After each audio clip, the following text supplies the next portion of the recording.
All right, let's redo this. And good afternoon, everybody. How's everybody doing today? My name is Nate with Dragon Blogger Tech and Entertainment. If you're new here, hit that follow button. If you're not new here, such as Evans, we got Ariel, we got Lori Lynn. What's going on, everybody? How are you guys doing today? I hope you guys are having a fantastic day. Sorry that I'm a little bit late. I was going to bump the show up an hour. And then I was in the shower, so I had to, like, I'm not even kidding. It was 2 o'clock, and I was putting on my clothes. So, but other than that, I hope you guys are having a fantastic day. What's up, Rover, my friend? What is going on, Rover? How are you doing today, my good friend and 3D printer enthusiast, Rover? Oh man, chat. You guys remember that Luxigo shower head, the one that James did a review of? I bought that. I installed that, and oh my gosh, it's such a good shower head. It is such a good shower head. I hope you guys are having a fantastic day. I got to check up on a couple of things real quick. So we are going to do a gift card giveaway every 10 follows. So let me go ahead and clear the entries just in case we do hit 10 followers. Like yesterday, we were hitting followers left and right, left and right, left and right, left and right, left and right. So let me go ahead and first turn on my fan. It's a little bit stuffy in here. Let me get the dog hair off my hat. And let me clear the entries so you guys can get entered. Let me get a mic check as well. Oh, you guys are actually good. You guys are good to go ahead and get entered. So dragonblogger.com/enter live.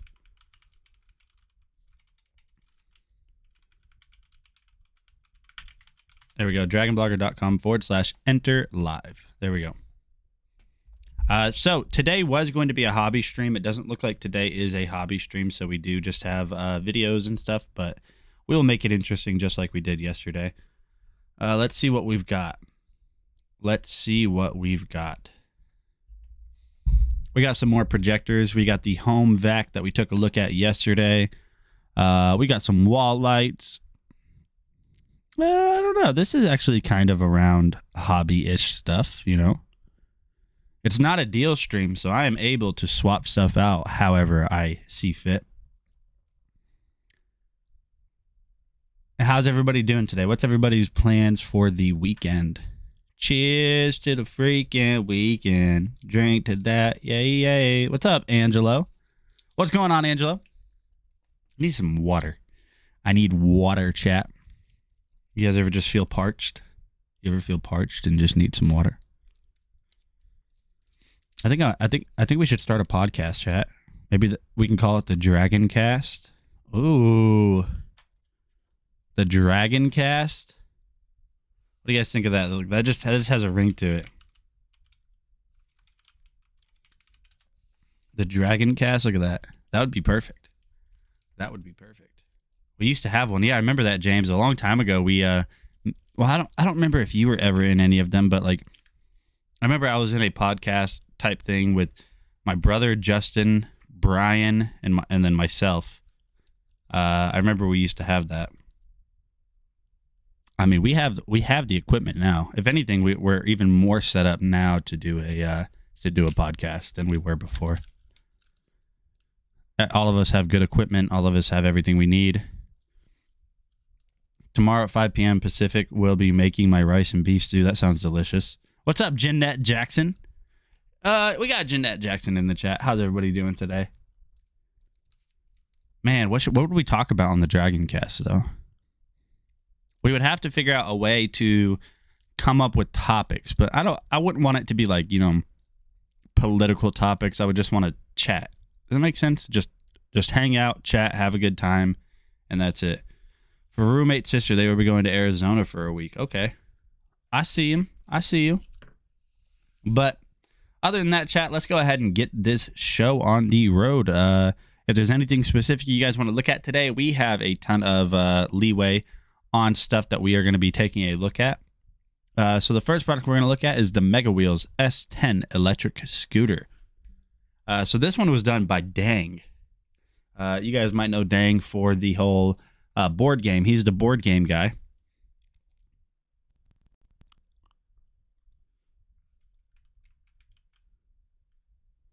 Yes, I need sandwich. What is this good equipment you speak of? We all have good microphones. We all have the computers. We have the technology. We have the knowledge. And we've got the juice. Hey, welcome back. I hope you're ready for something exciting today, because today I'm going to showcase you the... You know, it's one thing. Whenever I look at that neighborhood, for some reason, doesn't that neighborhood just look cozy? Look at it. His expression, excited.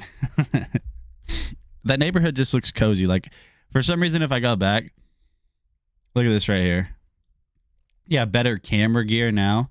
Look, tell me this neighborhood doesn't look like it would be, like very, in Christmas time, it looks like it would be very decorated with Christmas. I can't explain it.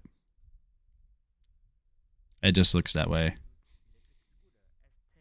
has a solid build, it moves really fast, and finally, of course, it is super fun to use. Super fun to use. That's my face on a scooter. Well, are you ready? Let's check it out. You guys can tell how excited he was right there. Nice box, nice box. Okay. Oh, that's a box. I like boxes like that. What about you, James? What are your favorite types of boxes? I know you do unboxings.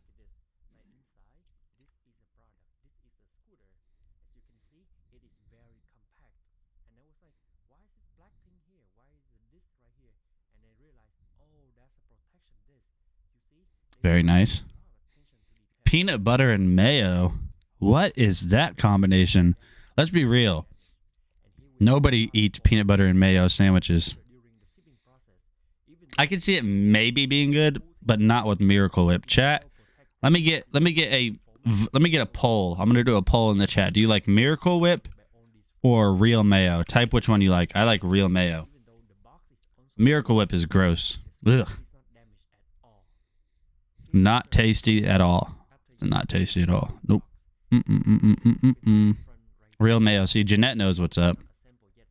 No, Evans, you have to only pick one. Say like somebody's like, you can only... Say somebody's like, you can only have one for the rest of your life. Which one are you choosing?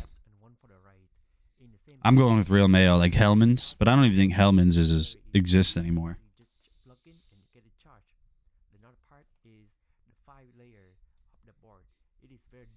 You know, Sheila, I actually, before I ever even realized, before I read it and I saw the two flowers, I knew it was you.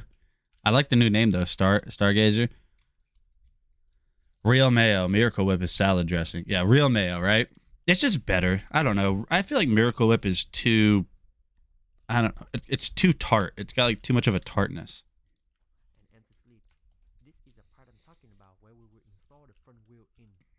If you guys had an electric scooter, how often do you think you would ride it?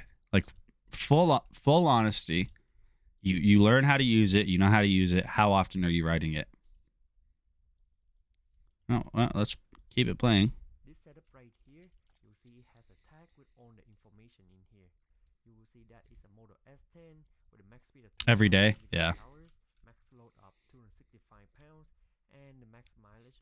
Can go from 7 they're so, like, I can't explain it, especially on the new KQi3, the one that you guys have seen where the drone follows me.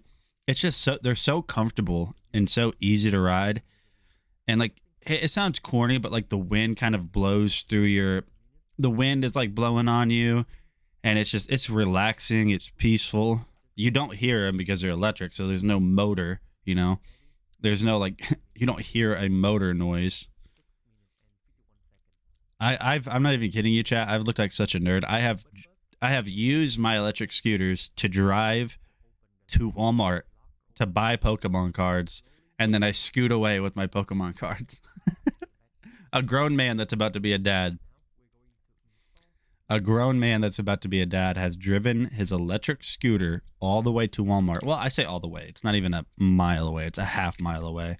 I drive it into Walmart. I park it up near the self-checkout lines. I get my Pokemon cards, and then I leave on my electric scooter. I'm 27, by the way. Let's think about that. I'm 27 years old, and that's what I do. You miss doing PC components? Yeah, I don't know. The only like PC components that have a good unboxing experience are graphics cards. Everything else is just meh. You know, none of the experiences are nice, but when you unbox a graphics card, usually they have it set up real nice. But that's obviously like the piece de resistance of your PC build is going to be your graphics card. You're just a babe, 27, never grow up. Cases and fans look good. Yeah, you know, I really enjoy building PCs. Building a computer is always a fun time. I wish I could do a whole stream on Amazon of building a PC, but I don't have a need for a second PC. We're not partnered with any PC companies to where they send me stuff where I could just build a PC. But if I could, I would link everything brand new in the carousel and just build a PC from start to scratch. It would probably take an hour and a half, probably. An hour and a half, 2 hours or so. I'm not that quick at building PCs, but I also, like, I'm super meticulous when I build them, too. So, like, I try to make every sure, or I always try to make sure every detail is just perfect, you know? Every detail is just perfect, and we're good to go whenever I build them. Cable management, I spend a lot of time on that. I try to do everything to make it look as good as possible. Cases and fans can look good. I'm hoping to at some point. You're hoping to at some point? Yeah. But that scooter is very nice, chat. $339 for that.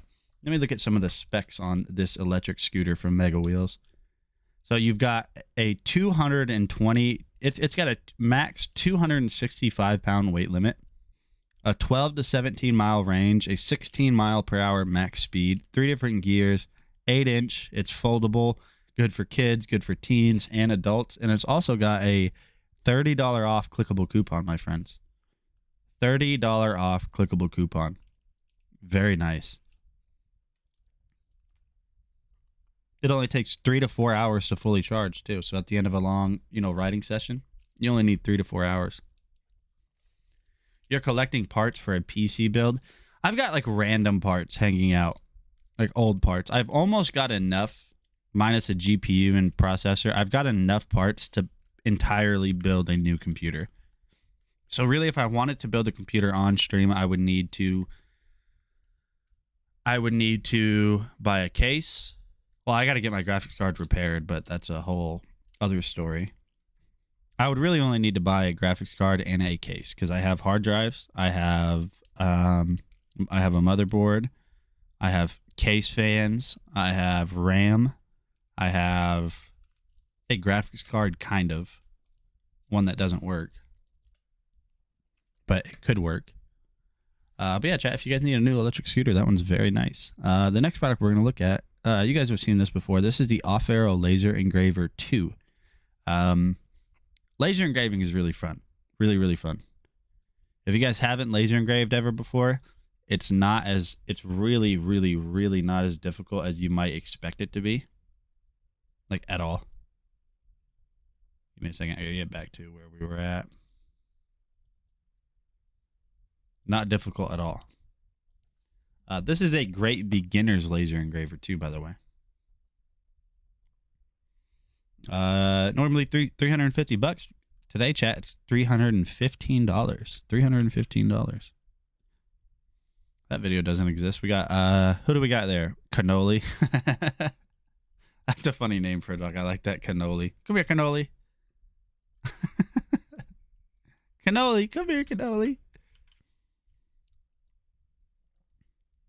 All right, chat, I'm going to let this play. I'm going to go grab a water real quick. Yo, what is going on, guys? Nathaniel with Dragon Blogger Tech and Entertainment. And today I am super excited to showcase to you the Pharaoh Laser 2 Engraver. So this is the LF version of the Pharaoh Laser 2, which basically stands for long focus laser. This is a more high-powered version of the Pharaoh Laser 2. It comes with the air assist, and what this is going to allow you to do is cut deeper into materials. Obviously, you can engrave it just as fine, but yes, so this is the LF. Building this machine was actually really easy. You have these aluminum frames that all you have to do is just line up, bolt together. You have to plug in the stepper motors. They're already basically installed on the machine, and you have to install the laser head itself. So this machine does work with Windows or Mac, and this basically is going to interface by the USB cable that plugs directly into your computer to use with laser gerbil or to use with light burn. Now you do also have this offline connector. This is a separate module that will allow you to control this without the need for a PC. But that's enough about the general specs of this. Let's go ahead and jump in and take a look at how this machine runs and the results. So as you guys can see here, this is the start of a brand new engraving, I guess you could say. So what I did is I basically wanted to choose something that had a lot of detail just to kind of test this out. Now, I am not a professional in any sense, but as you guys can see right here, it's chugging along really well. High-powered laser. You obviously don't want to look at this directly, but since this is over just a camera, you guys should be fine to just look at this laser. This thing is actually super awesome. And so here are the results. I chose this little weird pattern just because it had a ton of tiny small details. And in my opinion, this could be a lot better, but not due to the fault of the engraver, but to the settings and the user itself. But honestly, in my opinion, it did come out really, really well for one of my first successful engravings, because I did have a lot of engravings before. And you can see here, even on this little top circle at the top, so there's that. If you guys think about it, that was my first ever laser engraving. So you can get so much better engravings with just a couple little runs through and kind of experiencing it and understanding and learning how to engrave. So yeah, definitely check out that laser engraver if you guys have been looking for to get maybe a new hobby, because while the engraver itself might be expensive at first, the materials are really cheap. I mean, you can order materials on Amazon all day. You can order tons and tons of little boards and metal, and there's so much you can do with the laser engraver that just makes it so fun. Stuff at home, your phones, you can even laser engrave your phone if you wanted to. I mean, there's so much you could do. Obviously, don't laser engrave the screen. Don't do that. You're going to laser engrave like the back of it, make it your own.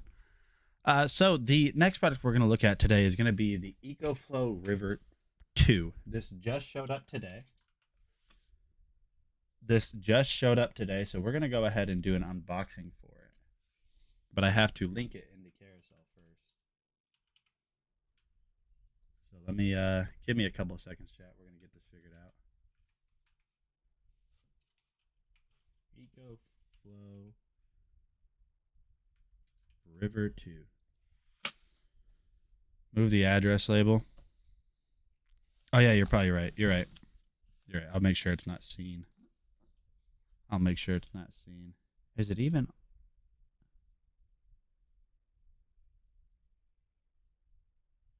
It's not even released yet?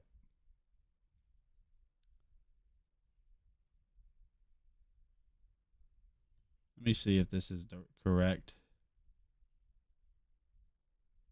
Oh, it is. It's right here.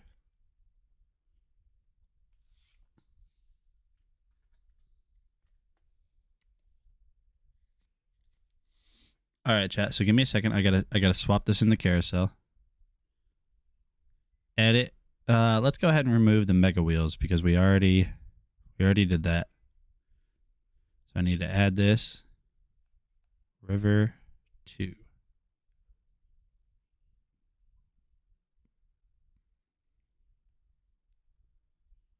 Alrighty. Just about got it.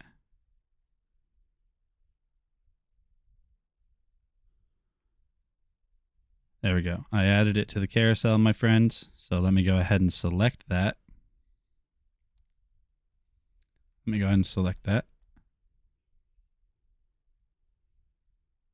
All right, sweet. So it should pop up now. And like I said, we are going to do a live unboxing of the Ecoflow River 2. You guys see it selected in the carousel? Yep. All right, we're good. All right, so let's go ahead and go to the overhead cam. Zoom out a little bit on the camera here. What's up, Gus B? Hey, Gus. How are you doing today, my friend? We need to make some adjustments to my camera here. Hey, James, I got a question for you. Your Rockware camera, I think you did the RC08. Was it like this as well, where you had like the menu built into the webcam itself?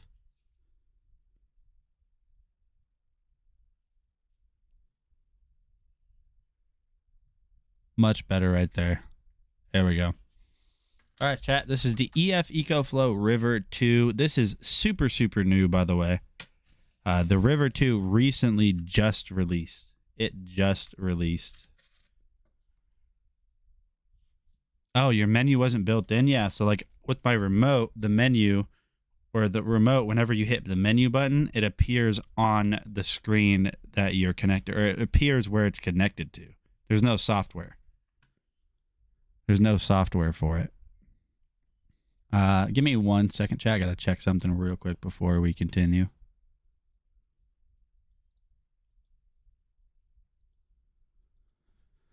Oh, let's see.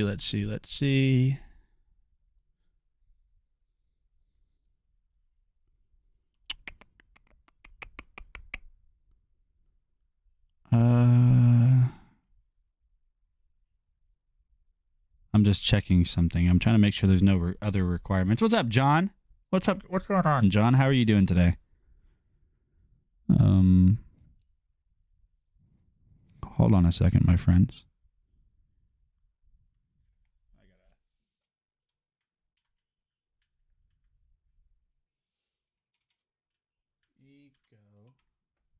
There we go.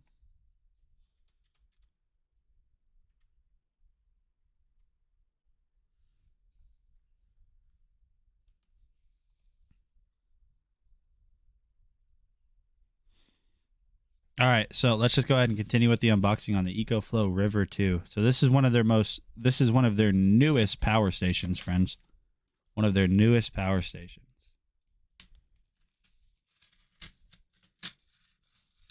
Also, by the way, don't cut towards yourself ever. Don't ever do that.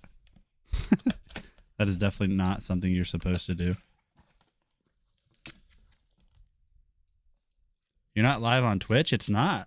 It's not live on Twitch, really. James, is Justin driving right now? Like, is he already gone? Like, did he already leave for the weekend?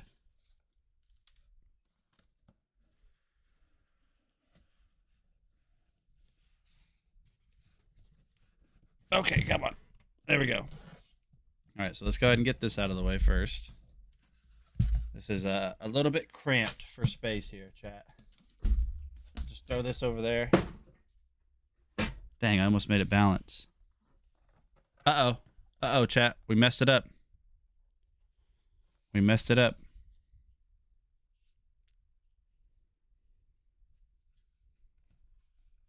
All right, so we got the Ecoflow River 2 portable power station. Finally. Not till like 2. Oh, okay, I had messaged him and I wasn't sure where he was at. So you guys see, this looks a little bit different than what we're used to on the river. If we flip over to the side right here, it says power a whole new world.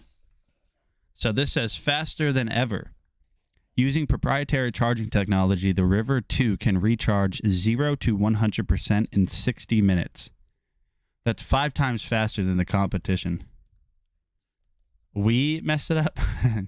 Yeah, I messed it up. Using LFP technology, the River 2 can be recharged over 3,000 times and only lose 20% of its total capacity. That's pretty freaking cool. So this is going to last you a long time.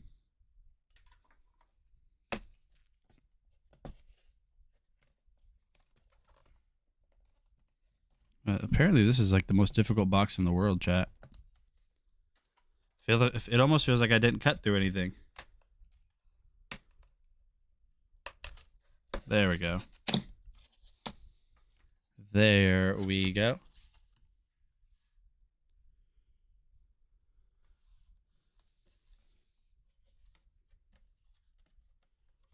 All right. I always love unboxing Ecoflow stuff, chat, because it's always so satisfying. Always so satisfying. Here we go. Oh, okay. So you got that nice little foam packaging that's packaging it really, or keeping it protected. Very nice. All right, so we've got a Ecoflow River 2 quick start guide. Even this feels premium, chat. Even this feels premium. This is like smooth. The paper's kind of thick. We won't really need this because I'm pretty familiar with Ecoflow. Here's the power station itself. We'll set that to the side for a second. Oh, this is cool, chat. This is freaking nice. So you're going to have all of your charging cables right here. So you're going to have, so this can also charge from your car. Like always, this can charge from your car. So very nice. You're going to have your wall charger, and it looks like that's going to be it for the box. So let's go ahead and set this to the side, and we'll take a look at the main unit. And we'll take a look at the main unit. We'll keep the box nice and tidy so I can repackage this.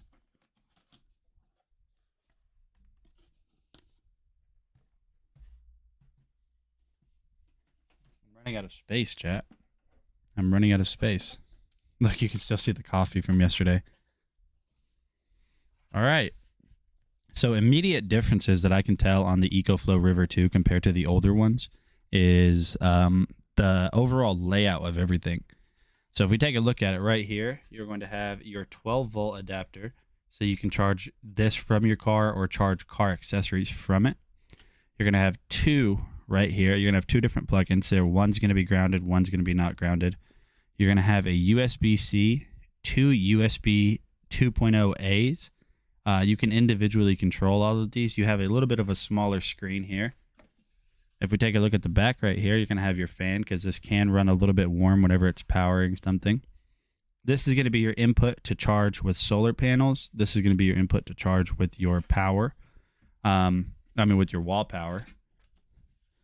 So let's go ahead and turn this on. So it comes 31% charged already.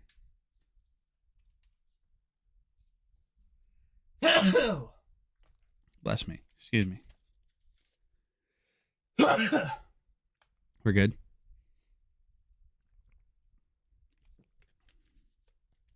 All right. So some specs on the River 2 power station.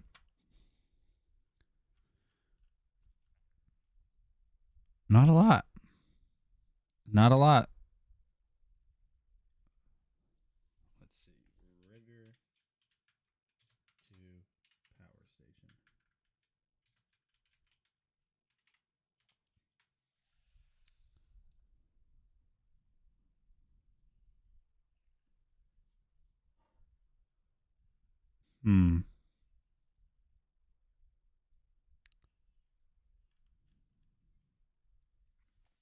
Give me 1 second, chat.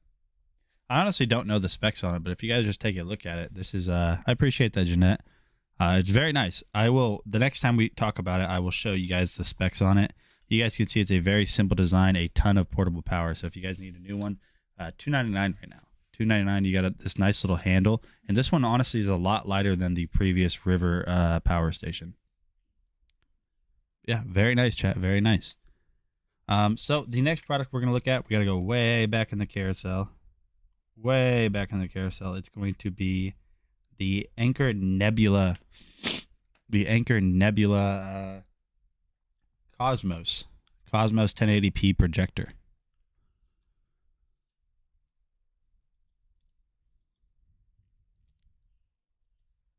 $699, and it is a great projector. What's up, Vicky?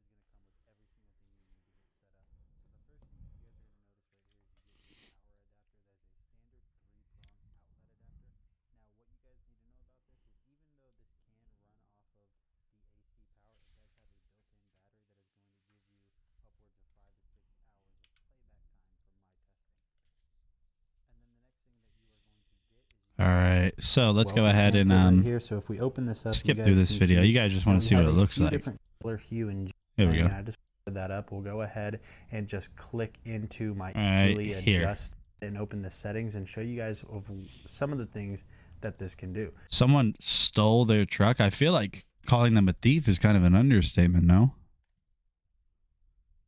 a thief. They're like I'd be so upset if someone stole my truck. So if I open the settings right here, you guys can see I go down to projector settings. Really? You have a ton of options here, such as brightness, color temp, your wall color, power saving mode, keystone correction, which is going to allow you to manually adjust the screen, as you guys can see that I'm doing right there. So it's really awesome, very easy to get set up if you're going to be casting this to multiple surfaces. So now what we'll go ahead and do is we'll just go ahead and load an app real quick just to see how fast that actually responds. So YouTube already is installed whenever you get this. So let's just go ahead and open YouTube for the first time and see how long it takes to load up. So you guys can see there that the processor already loaded that up. We'll go ahead and just click into my email right there, and skipping forward, you guys will see that it is loading now. The loading speed is going to be determined a little bit by how fast your internet is, but you guys can see right there, loads up very quick, and it's such a crisp picture. Alright guys, so we do have some video playing, and I just want you guys to look at how absolutely awesome the picture quality on the Cosmos is. You guys can see here that the picture and the color is just true to tone, and the saturation and just the color hue in general just looks absolutely brilliant on this. Let's go ahead and play a more high-speed video so you guys can kind of see how that works, and we're also going to test the audio when we play the high-speed video. Alright guys, so we went ahead and switched over to my phone cam just so I can give you guys a little bit more of a true to tone depiction of how the sound is on the Cosmos. So let's go ahead and play this video, and you guys will notice over here on the right side of the screen I will turn it up gradually just so you guys can hear how good this sounds.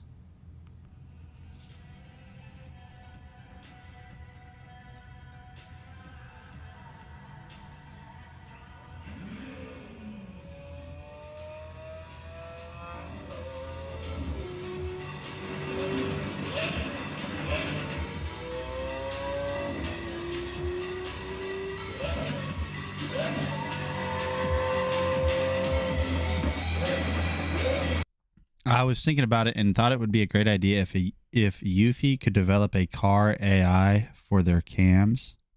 Oh, you mean like recognize cars, right? Yeah. But then you got to think, like, if you're away from home, if you have like a front, like a camera that's facing the like outside of your home, if you think about it, how many times is like the system going to detect a car just driving by? It'd be overwhelming. But maybe at night or something, it wouldn't be as bad. But yeah, that's rough. F in chat for that guy in his car. But we're gonna roll on, and take a look at this wireless home security system. By speaking of Yuffie security systems, this one is the Yuffie Cam E365, 365-day battery life. I don't know what I'm saying. This is the Yuffie Cam E. You recharge it up to 365 days of battery life. It's 1080p. It's weatherproof. It's got night vision. No monthly fees. It's compatible with Alexa. So, whole bunch of awesome stuff on this system right here. Now, I think I did this system not too long ago. Let's see. Hey, what's going on, guys? Nathaniel with Dragon Blogger Tech and Entertainment, and today we are going to be taking a look at the Yuffie Cam E. So today's video is just going to be a quick unboxing and seeing everything that comes with this, and just a brief overview of the Yuffie Cam E. So Yuffie is made by Anker, and I have always stood behind Anker products, and it just seems like the more and more as time goes by, Anker just continues to make amazing products. So this is part of their security line. You guys can see here that they advertise it as one charge on these cameras, because they are wireless, is going to last an entire year. It is 1080p IP65, and it has military grade data security. So what we're going to go ahead and do is just get this open and take a look at it. And honestly, just the packaging on this feels really nice. This does have two-way audio as well as night vision. So we're going to switch over to my overhead cam because I actually have these Yuffie cams installed. So if we look at my app here, you guys can see that right here we have a few different Yuffie cams installed on my, at my house. So we have one for the front door. So if I hit the play button here, you guys are going to notice it doesn't take long to pop up at all. I do have some dog hair on my screen. Let me get that off. So right now, that's live. That's live at my front door. Cool thing is you can zoom in and out. There's Justin's gaming chair. that's going to be shipped out to him tomorrow. There's that little sticker. That little sticker for my front yard. Let me see real quick. Yeah, if the cam can just record in the front seat. So yeah, you're able to set off the alarm. You're able to hit the record button so it records directly to your phone if you want to do it that way. You can speak through it too, no matter where you're at. If we go back, I also have one at the front door too. So if I hit the play button on, if I hit the play button on the front door one, you guys see we get a live feed of my front door right now. Live feed. You can zoom in, a whole bunch of different stuff that you're able to do here. It's a very nice system. Crystal clear. You guys can see that you have a super wide angle lens. There's me in green right there, the truck. You get a timestamp too, so if something happens and you want to record, you're able to do that. This is also a really good way to see if people are, if they're going through, if they're like not treating your packages well, you know, if your delivery driver is like throwing your packages on your front porch, which luckily my delivery driver is pretty gentle whenever he delivers packages. But just taking a look here, you guys can see that you can zoom in and it's just a very nice system overall. So if you guys need a new system, definitely check that one out. The next product is also by Anchor. It's the Yuffie Homeback S11 Infinity. The S11 Infinity. Also, if you guys are new here and you're not following, feel free to hit that follow button. That follow button is going to be right down here. If you're on your computer, there's a follow button right down here, kind of where I'm pointing. Hit that follow button. If you're on your phone and you're wanting to know how to follow, just tap the screen. You'll see a little blue plus sign. Hit that follow button. Because every 10 followers here at Dragon Bloggers, we're going to do a Amazon $5 gift card giveaway. So don't miss out on that opportunity. You guys are good to go ahead and get entered, just in case we do hit 10 followers during the stream. But yeah, like I said, we're going to look at this Yuffie Homeback S11 stick vacuum. If you guys don't have a stick vacuum yet, I'm telling you right now, you're wrong, because they're incredible. I'm here showcasing my Yuffie stick vac, which I've been using quite often on both hard floors and carpeting, but it is of course hard to vacuum with my dog constantly trying to attack it while I vacuum. Okay. But it's good for picking up debris or dirt that they drag in from outside. It rolls over the hard floor well. It has Lori B, CTG. Multiple settings for speed and intensity. I really like the light on it, so I can just move right from my kitchen to my dark hallway and spot everything that I need to pick up with the vacuum with the front flashlight on it, which works really well. And then we'll go ahead and finish cleaning up my hard floor a little bit with the stick vac. It has excellent sucking power, and you can see the cyclone effect pulls the dust into the bin. All you need to do is dump the bin. Now, when vacuuming carpets, I set the Yuffie stick vacuum to high mode so that it has higher intensity and more power to pick up the dirt and debris that's in carpeting. I generally use the low for hard floors. I really like the way the stick vacuum has a very flexible head, and you can see when I get to the corners here, give me a second, I'll show you how I can bend the corners. Stop attacking it, pumpkin. Nope, this is what I deal with every time I vacuum with my dog. So look how you can do the corners and how flexible the head is. You could bend it at a 90-degree angle so you can trace the corner, and it works really well when you bend it at that angle to trace the corners. So this vacuum does make it really easy to trace corners, kind of get really, really close without having to get the attachment out and get the hand vac going. So if you need a vacuum, this Yuffie stick vacuum works very, very well. Just, lock your dog in the other room if you have a dog that attacks your vacuum like mine does. All right, chat. So you guys can see it's no match. No matter how cool it is absolutely zero match for the Yuffie S11 Infinity. The next product we're going to look at is the Bissell Steam Shot Hard Surface Cleaner. We're going to show that to you guys live on stream right now.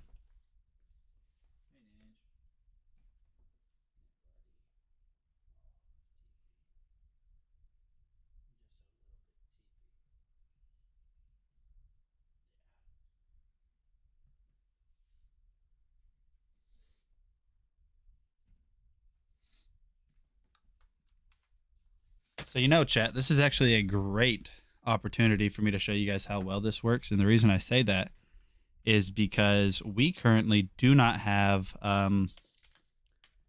we currently do not have my desk cleaned. So from yesterday and the day before, whenever I was showing you guys how good some of those Yuffie products, the vacuums worked, there was some leftover coffee right here. So we're going to be using this Bissell Steam Shot hard surface cleaner to clean up this little area right here. Now hopefully, what's up, Eric? What's going on, Eric? I hope you're having a great day. We're about to be cleaning with the Bissell Steam Shot hard surface cleaner. We're going to clean up this gross mess right here. Let's see if some red fern grows is in your stream today. It's not yet, but it can be. This is not a deal stream, so I have but yeah. Let me go ahead and plug this in.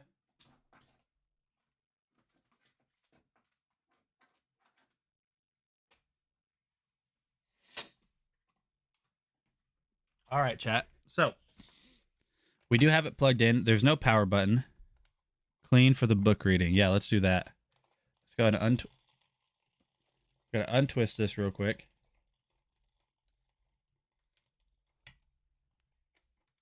All right, so it should be untwisting now.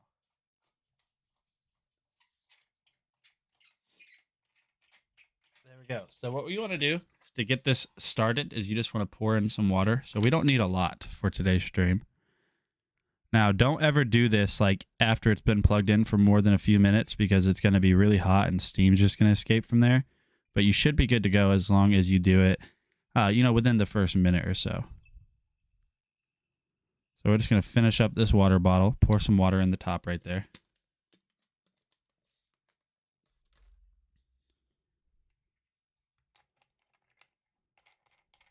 So here we go.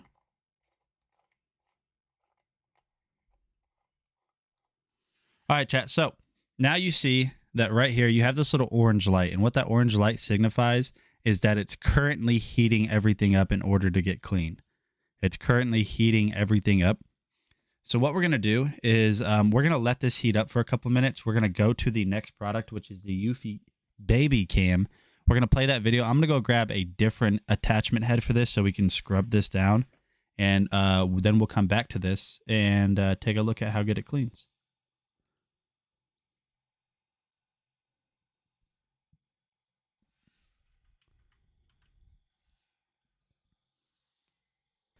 Hey, what is going on, guys? Nathaniel with Dragon Blogger Tech and Entertainment, and today I am super excited to showcase to you guys the Space View Baby Monitor Pro by Yuffie.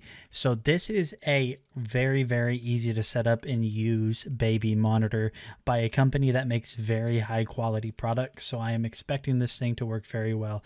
Getting this thing was super easy to set up. All you had to do was basically just plug in both the camera and the base right here, and then just go through the on-screen pairing options. And as you can see, it is paired, and it's actually very, very responsive with how fast it is responding to what the camera is actually seeing and reporting back to the base. You do have a ton of motion control right here on the unit itself, so you're going to have up to 330 degrees of horizontal rotation, which is absolutely crazy. So if you have a toddler, for example, you're definitely going to be able to see what they're doing all throughout the room. And then you're also going to have a crazy amount of vertical leg room, so you can see where your kid is at or your baby. Just see what anybody is doing with this camera. This little setup right here is actually very simple and very nice. So let's go ahead and just log into the settings right here. You have a ton of options built in. So you're going to have a brightness setting right here. Scrolling down, you're going to have your voice mode, which is going to allow you to hear from the camera and also speak through the camera. You're going to have sound alerts for movement. You're going to have different sounds that you can play through it. Camera zooms, you can add multiple cameras to this setup. You can delete the cameras. You're going to have night vision mode. You can do time sets, anti-screen flicker. You can change the language. There's different temperature units. There's a whole bunch of different built-in features with this simple to use setup. So continuing on, you're going to see right here that this is plugged in currently, but you do not have to have this plugged in constantly. You can let it charge up and then just kind of walk around the house with the screen in your hand, and you're also able to mount this to the wall with the included wall mount adapter. So now what I want to do is I want to go ahead and turn off the light so I can show you the night vision mode, because I was actually very impressed with this. Coming in at 720p, you could expect it to be a little bit higher, but for the price point and the simplicity of this, the IRs on this actually work very well at producing that night vision effect. Well, I can't even really say effect. I mean, it's true night vision, as you can see right here. So even at night, you'll definitely be able to check up on your loved ones with this. And I have a baby on the way, so I'm super excited to already have something like this in my collection. So yeah, guys, this was just a quick review and overview of the Yuffie. All right, chat. So definitely check out the Yuffie Baby Cam Space View Pro if you guys need a new one. But back to the Bissell Steam Shot Hard Surface Cleaner. Now it says hard surface cleaner. This is all heated up all the way. You guys notice that right here. This is gone. The orange light is turned off. So now we should have some nice steam in here, or just straight water. Give me a second. I might have overfilled it.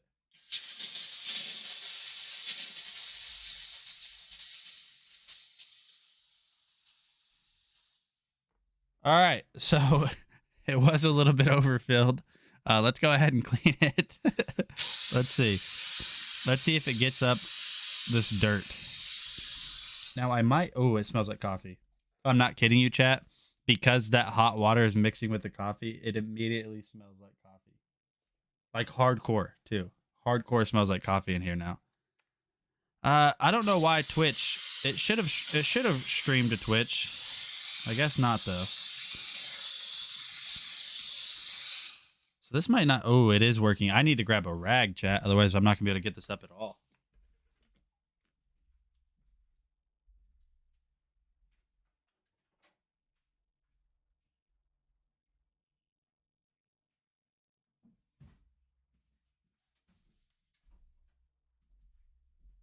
There we go. I've got a rag. So let's see how well this works like this. Yeah, I don't know. I don't know why it wasn't set up to stream to Twitch today. I don't really set that back portion up. That's not me.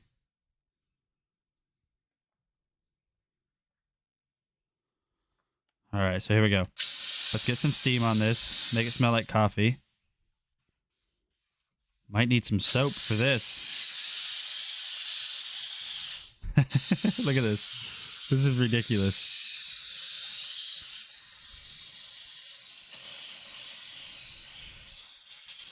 Oh, it works, yeah. It's not the best because you have an attachment head that scrubs too. I don't have the attachment head that scrubs right now, but it's getting it up. It's just if I had that scrub head attachment on it, it would work a lot better.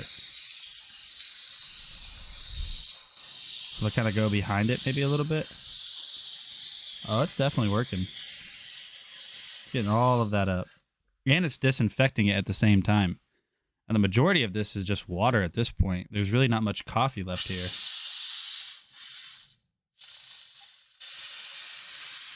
See if we go down at an angle here. Go down at an angle. Robbie Coltrane passed away.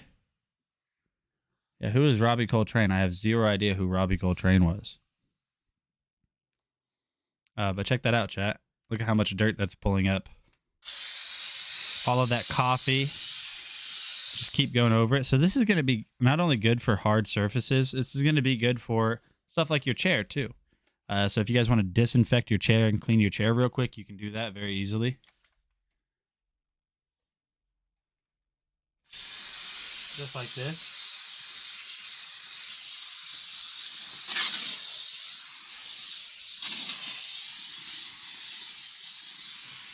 And look how much steam that puts out too.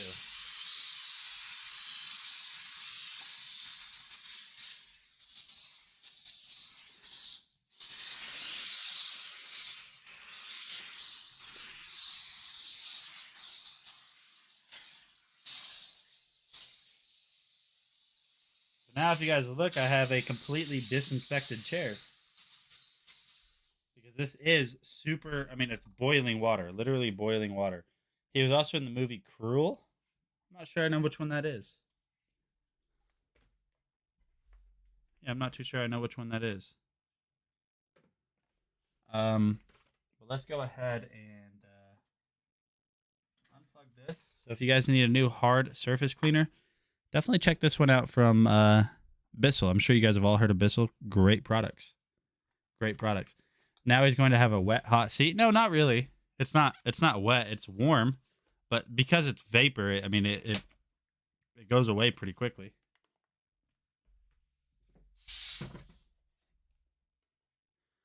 All right, chat. So let's go ahead and move on, and we're going to take a look at the next product in the carousel, which is going to be this portable power station. This portable power station by Immuto. So this is a 38,400 milliamp power station. That is crazy. That's all of the power.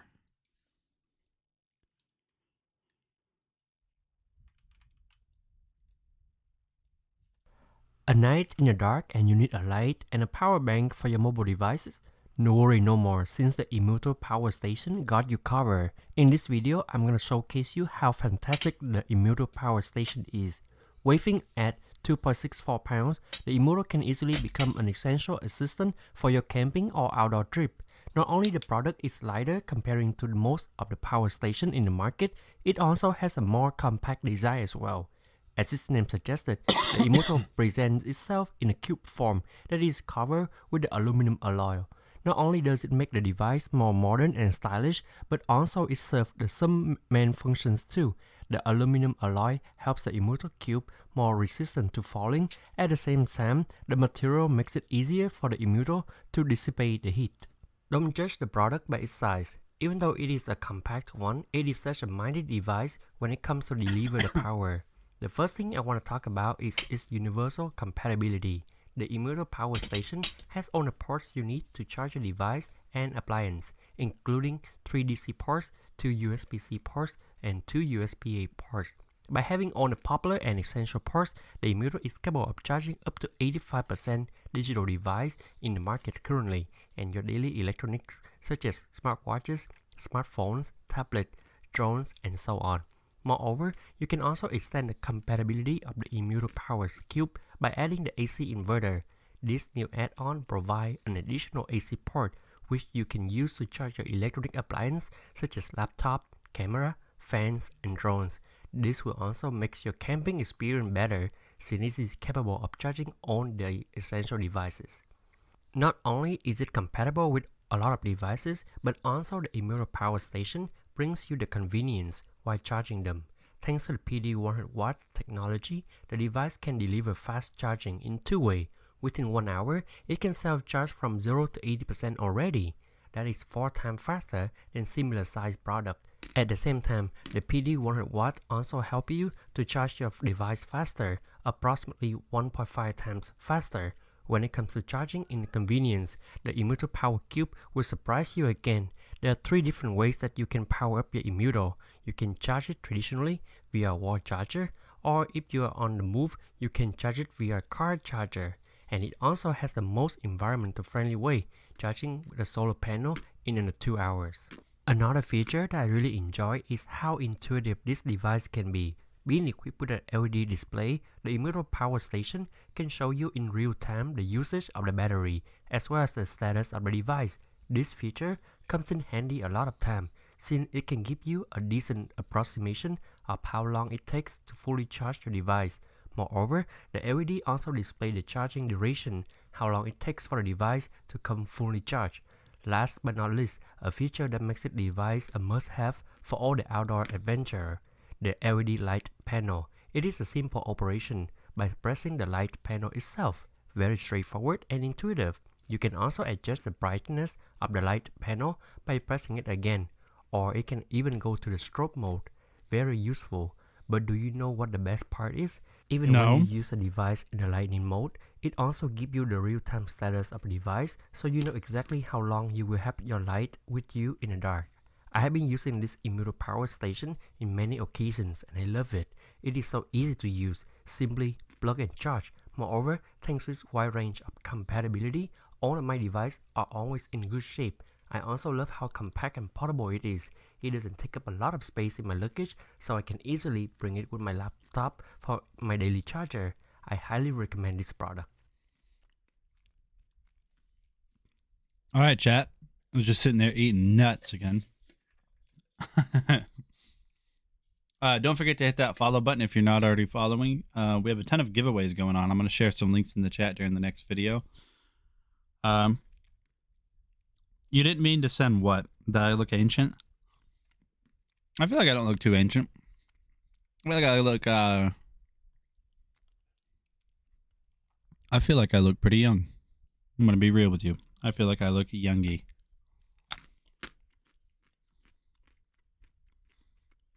So we're going to look at this Govee outdoor lights. These are floodlights, chap. You guys ever heard of floodlights? Very nice. Very nice. It's Govee. You guys know how I feel about Govee. What is up, my friends? Nate with Dragon Blogger Tech and Entertainment. Today I'm going to showcase to you guys the Govee RGB IC soft lighting light panels. So these are a great way that you can kind of spruce up the outside of your home or even on the inside, because there's multiple ways that you can mount these, which I'll show you here shortly. Let's unbox these and see everything it comes with. So on the inside, this is going to be everything that comes with it. You're going to have a user manual, but you won't really need that because Govee, as always, makes all of their stuff incredibly easy to get set up. You're going to have these 2 ground stakes in case you do want to put these outside. You're going to get your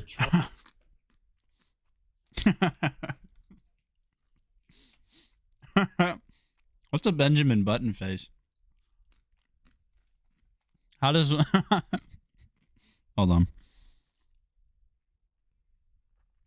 How does one look like Benjamin Button? That's so funny. charging cable, and I do say cable because these are going to daisy chain with each other, so you only need one. The power cable is going to have your little power button, which will be utilized to actually get these paired up with the Govee app. And then you are going to get the 2 light panels themselves.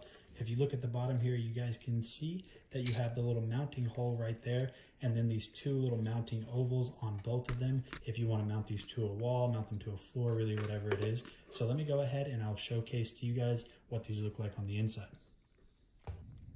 All right, so as you guys can see, we do have them installed. Now, don't worry about the cable that is on the ground right now. This is just for testing purposes. Obviously, you guys are going to be able to come up with a more permanent solution that hides all of the cables. But you guys can see that just right off rip, they're super bright. So what we'll do now is we'll go ahead and test out some of the lighting features inside of the Govee app.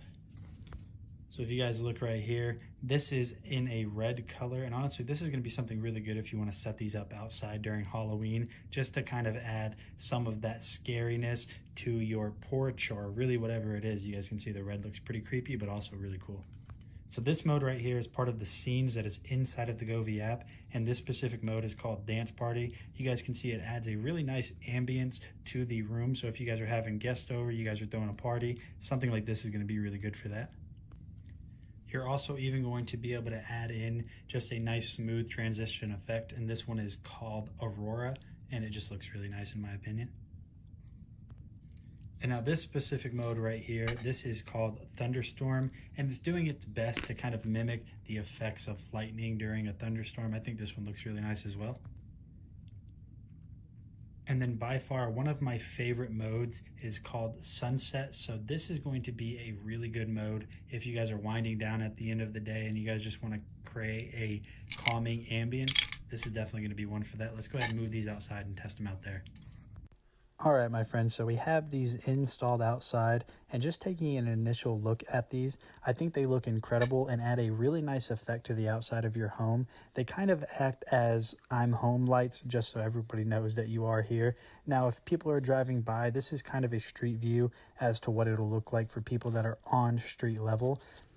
And here's that red that I was talking about earlier. If you take a look, just super creepy, going to be great for Halloween. So taking a look at one of the modes, Aurora, that we looked at earlier, this just looks awesome out here. This is going to scream, hey, I'm an RGB gamer. Continuing on, this nice little mode right here is actually just going to kind of cycle through all of the different colors. And then the next mode that we're going to take a look at is kind of a festive mode. So this is called Christmas. I think this is going to be an awesome way to display your Christmas spirit whenever the time comes around. And overall, Govee just did a fantastic job designing these lights. As always, Govee just outdid themselves with all of their lights. So if you guys have been looking for a new way to spruce up your outside home, definitely check these out. So you have a face for radio. I don't even want to ask what I have because then I'm not gonna hear the end of it from Vicky. What do I have?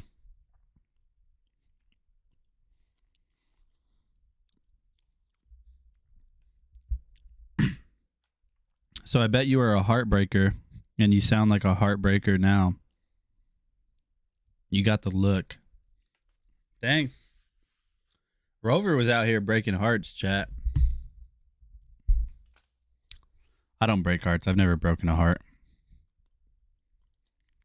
I don't even look like somebody that could break somebody's heart. I look too basic. Is that the word, basic?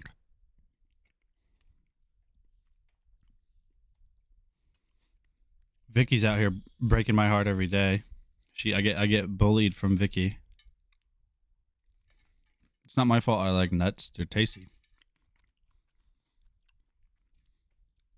They're tasty. That's because you look like Dahmer.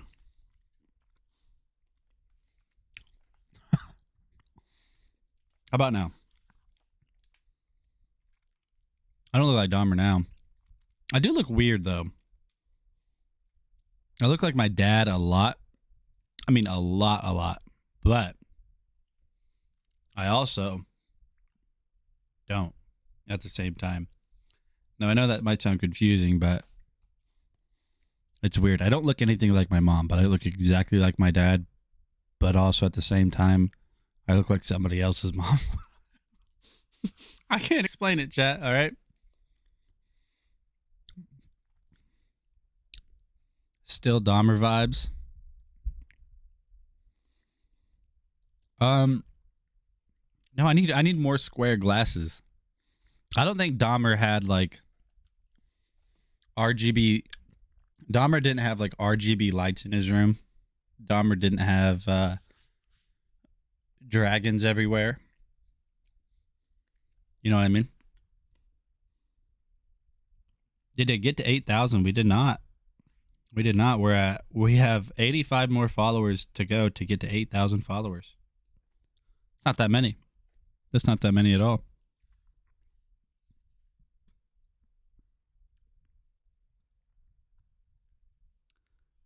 We're going to look at this next product. We'll come back to the floodlights, or not the floodlights, but we'll come back to the RGB IC wall lights next, near the end of the stream. But we're going to look at this LED work light bow by Olafis next.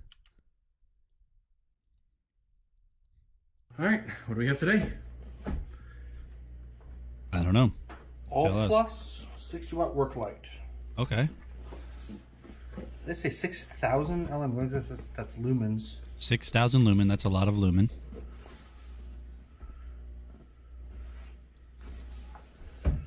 This is a silent video. What's going on here? Okay. Let's see what we got in here. That's a lot of lumens.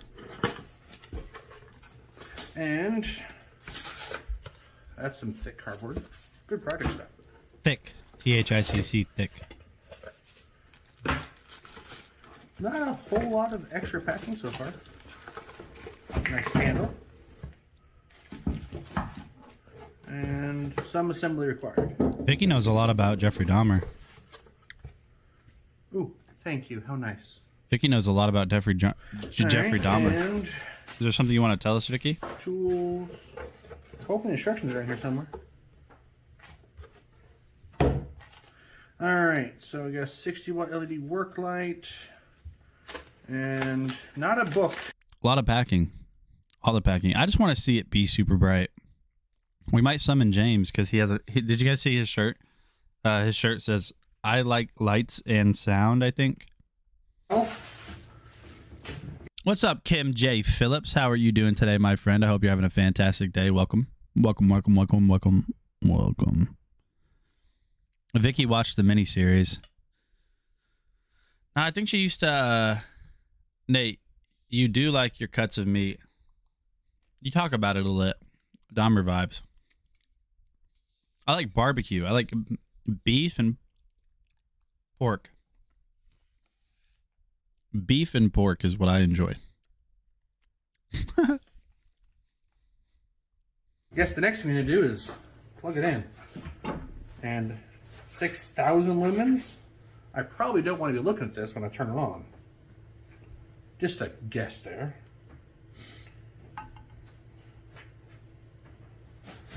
Full bag twisty tie. There you go. Alright, and I don't know if this is a... So the off on, I would have liked if they would have like labeled. Maybe this line is on. Not very clear there. Alright, let's whoa. Oh my gosh. I was right. Okay. Well, That's not turn that okay. off so I That's don't blind my field lines. not okay. That is super bright. Let's set this up in the backyard and see what it looks like there. Yeah, let's do that.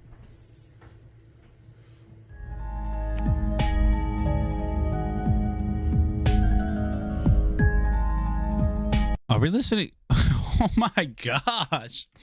What are we listening to? Is that the what was it called? Not Jeepers Creepers.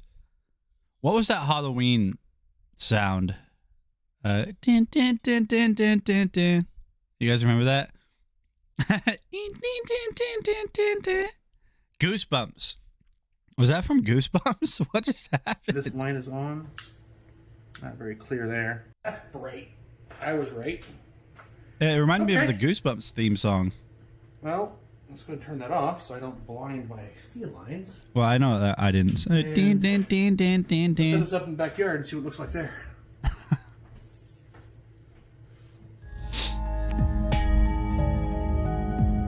Why are we playing this? Look how bright that is. Like, wake up, neighbors. We're working. It's spoopy season.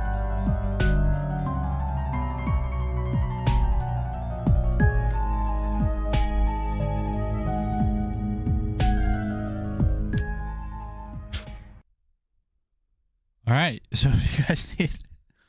Now, just so you know, it doesn't play this whenever it's bright.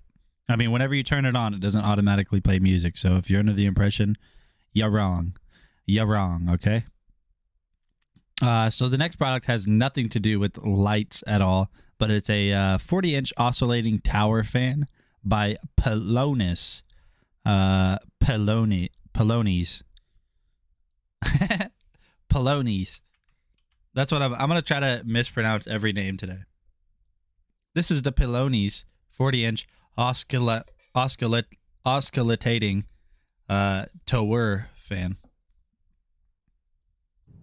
Hey guys, Bradley here at Dragon Blogger Technology Entertainment. Today we're going to be checking out the 40-inch tower fan by Pelonis. As you see, you have all these specs here. You have a power off memory function, 15-hour timer, 3 different wind modes, oscillation, remote. Oscillation. It's Let's see awesome. what comes inside. Alright, so as always, we have an owner's manual. We have the remote. As you can see, you have your on button, your fan button, oscillation, timer, and then your mode.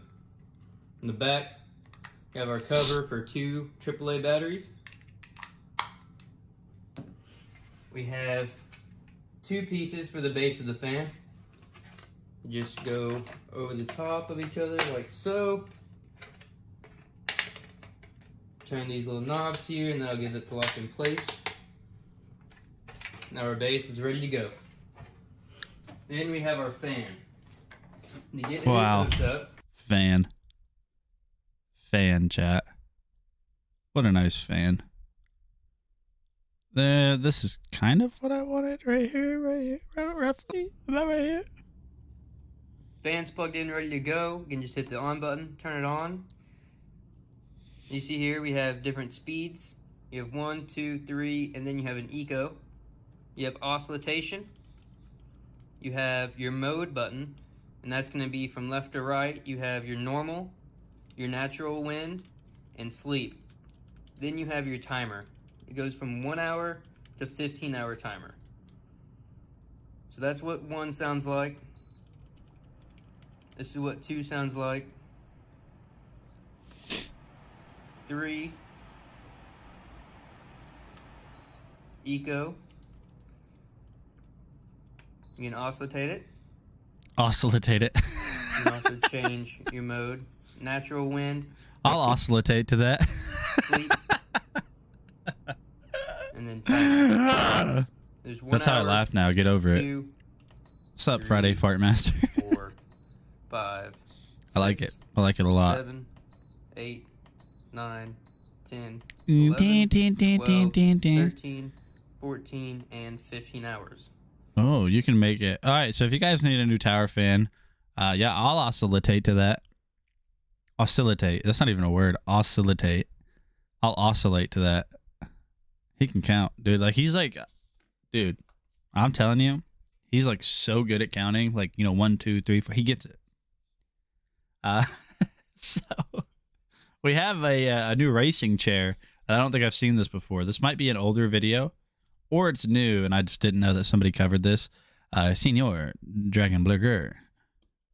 Poos in boots. Chat. I don't know if this is a hobby stream. I don't think this is a hobby stream. It was going to be a hobby stream, but it's not a hobby stream.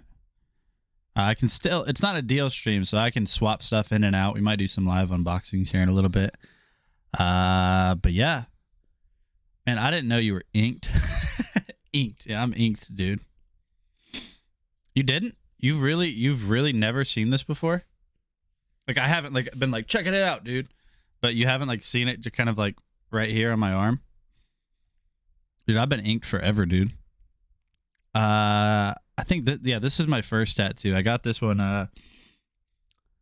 you never saw. Yeah, I got that tattoo done in 2015. No way, it's that old already. Let me think. 2015, yeah. Yeah, no. That's when I got this tattoo done, was 2015. I feel old, dude. That was 7 years ago. Over 7. It was almost 8 years ago I got this tattoo. Then I have one on my back too. It's Chinese. I think it says, I think it's reading time. LOL at old. Yeah. It's Chinese, and I'm pretty sure you're like 3. 4, actually. 4. You think it's reading time? Do you want me to read a book to you? Because I'll read a book right now so hard. I will read so hard right now. I have it. It's right here.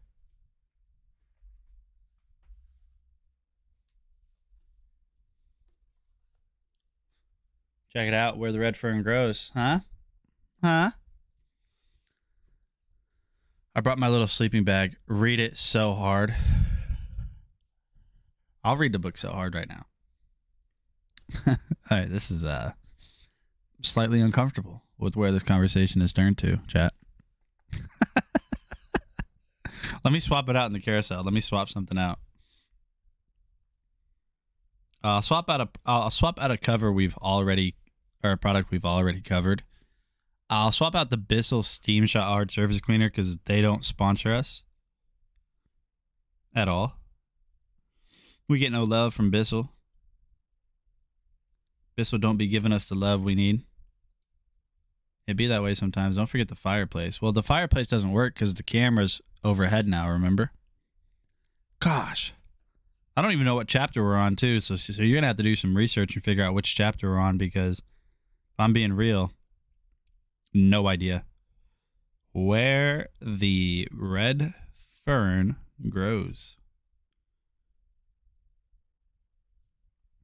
We're on chapter 8. Dude, he's like been waiting for this moment his whole life. Chapter 8. That's where we're at. Oh, chat. Oh, shitty chat. You know what I need, chat? I need a beer. That's what I need. I need a beer. Anybody feel like they need a beer on Friday? It doesn't feel like a Friday to me. It feels like such a Tuesday. It feels like such a Tuesday. Oh, this is gross, chat. This is not the vibe from last time. This is not the vibe from last time. Let me get the vibes immaculate. I think I know. I think I know how to make the vibes immaculate.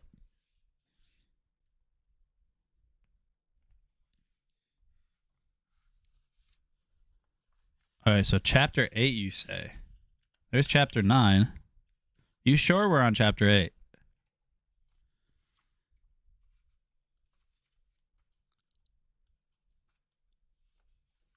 As long as you're sure that we're on chapter 8, we'll start right now.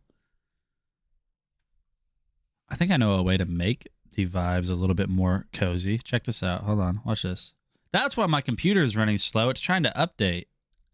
I've been wondering what the heck my computer's been being so weird for.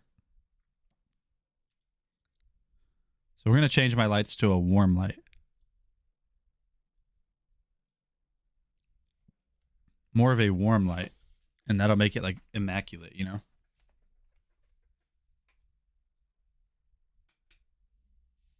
Oh my gosh, I feel golden.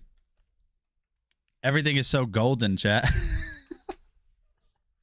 Maybe not. Maybe not. Let's go back down. That's a little bit more cozy, right?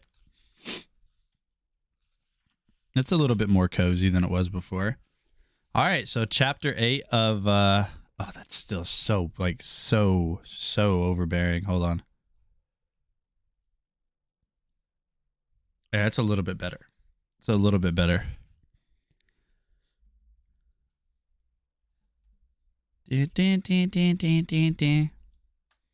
All right, so chapter 8 of Where the Red Fern Grows. Is everybody ready to read Where the Red Fern Grows? People left. I don't think they like the readings. That's okay. We like it. Me and Eric like it. We're pals. We do this when we see each other. We do this, you know. What's up, man? Where the Red Fern Grows, right? And then we're like, yeah. All right, so chapter 8 of Where the Red Fern Grows. Wait, let me make sure. Hold on. Let me kind of go back. Yep, okay. Yep, definitely chapter 8. Sad book. It's a great book, though. The day... Okay, I gotta do this. Here we go. That's better. That's much gooder. What a comical sound. What a comical sound that was. All right, here we go. No more sniffling. Get it all out. Bada boom, bada bang. Let me tap into it. The day hunting season opened, I was as nervous as Sammy, our house cat. Part of that seemingly endless day was spent getting things ready for the coming night. I cleaned my lantern and filled it full of oil. With hog... Oh, okay. I thought that was... Daddy, where's mommy? Why is my nose running as soon as I try to talk? All right. I cleaned my lantern and filled it full of oil.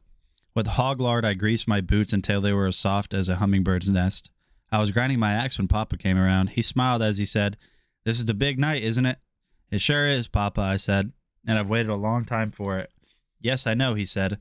"I've been thinking, there's not too much to do around here during the hunting season. I'm pretty sure I can take care of things, so you just go ahead and hunt all you want to." What? Yeah. Okay. I've been fine the entire stream the minute I read the book. Really? Hold on, chat.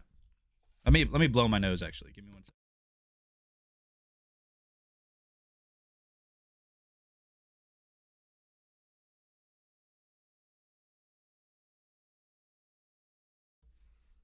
Book has dust in it. It's got something in it. "Thanks, Papa," I said. I guess I'll be out pretty late at night, and I'll probably have to do a lot of sleeping in the daytime." Papa started frowning. "You know," he said, "your mother doesn't like this hunting stuff of yours very much. She's worried about you being all out by yourself." "I can't see why Mama has to worry," I said. "Haven't I been roaming the woods ever since I was big enough to walk? And I'm almost 14 now." "I know," said Papa. "It's all right with me, but women are a little different than men. They worry more." Now, just to be on the safe side, I think that would be a good idea for you to tell us where you'll be hunting. Then if anything happens, we'll know where to look. I told him I would, but I didn't think anything was going to happen. After Papa had left, I started thinking, he doesn't even talk to me like I was a boy anymore. He talks to me like I was a man. These wonderful thoughts made me feel just about as big as our old red mule. You guys know about canceled. Canceled. I was waiting for it. I thought somebody would say that. I had a good talk with my dogs. I've waited almost 3 years for this night, I said, and it hasn't been easy. I've taught you everything I know, and I want you to do your best. Little Ann acted like she understood. She whined and saved me a wash job on my face. Old Dan may have, but he didn't act like it. He just lay there in the sunshine, all stretched out and limber as a rag. During supper, Mama asked me where I was going to hunt. I'm not going far, I said, just down on the river.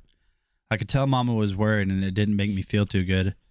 Billy, she said, I don't approve of this hunting, but it looks like I can't say no. Not after all you've been through getting your dogs and all that training. Oh, he'll be all right, Papa said. Besides, he's getting to be a good-sized man now. Man, Mama exclaimed. Why, he's still just a little boy. See, I'm good. I'm super good at reading, chat. I'm like the best at reading. Yeah, that's what's up. You can't keep him a little boy always, Papa said. He's got to grow up someday. I know, Mama said, but I don't like it. Not at all, and I can't help worrying. Mama, please don't worry about me, I said. I'll be all right. Why, I've been all over these hills. You know that. I know, she said. But that was in the daytime. I never worried too much when it was daylight. But at night, that's different. It'll be dark and anything could happen. There won't be anything happen, I said. I promise I'll be careful. Mama got up from the table saying, well, it's like I said. I can't say no and I can't help worrying. I'll pray every night you're out. The way Mama had me feeling, I didn't know whether to go hunting or not. Papa must have sensed how I felt. It's dark now, he said, and I understand those coons start stirring pretty early. You had better get going, hadn't you? While Mama was bundling me up, Papa lit my lantern. He handed it to me, saying, I'd like to see a big coonskin on the smokehouse wall in the morning. The whole family followed me out on the porch. There we all got a surprise. My dogs were sitting on the steps waiting for me. I heard Papa laugh. Why, they know you're going hunting, he said. Know it as well as anything. What's up, cool shopper? How are you doing? We're reading Chapter 8 of Where the Red Fern Grows today. Little Ann started wiggling and twisting. Old Dan trotted out to the gate, stopped, turned around, and looked at me.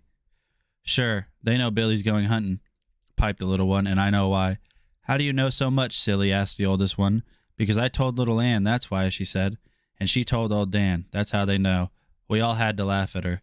The last thing I heard as I left the house was the voice of my mother. Be careful, Billy, she said, and don't stay out late. It was a beautiful night, still and frosty. A big, grinning Ozark moon had the countryside bathed in a soft yellow glow. The starlit heaven made me think of a large blue umbrella outspread with the handle broken off. Just getting off from work. Wow, listening to audiobook. I don't think in audiobooks they sniffle.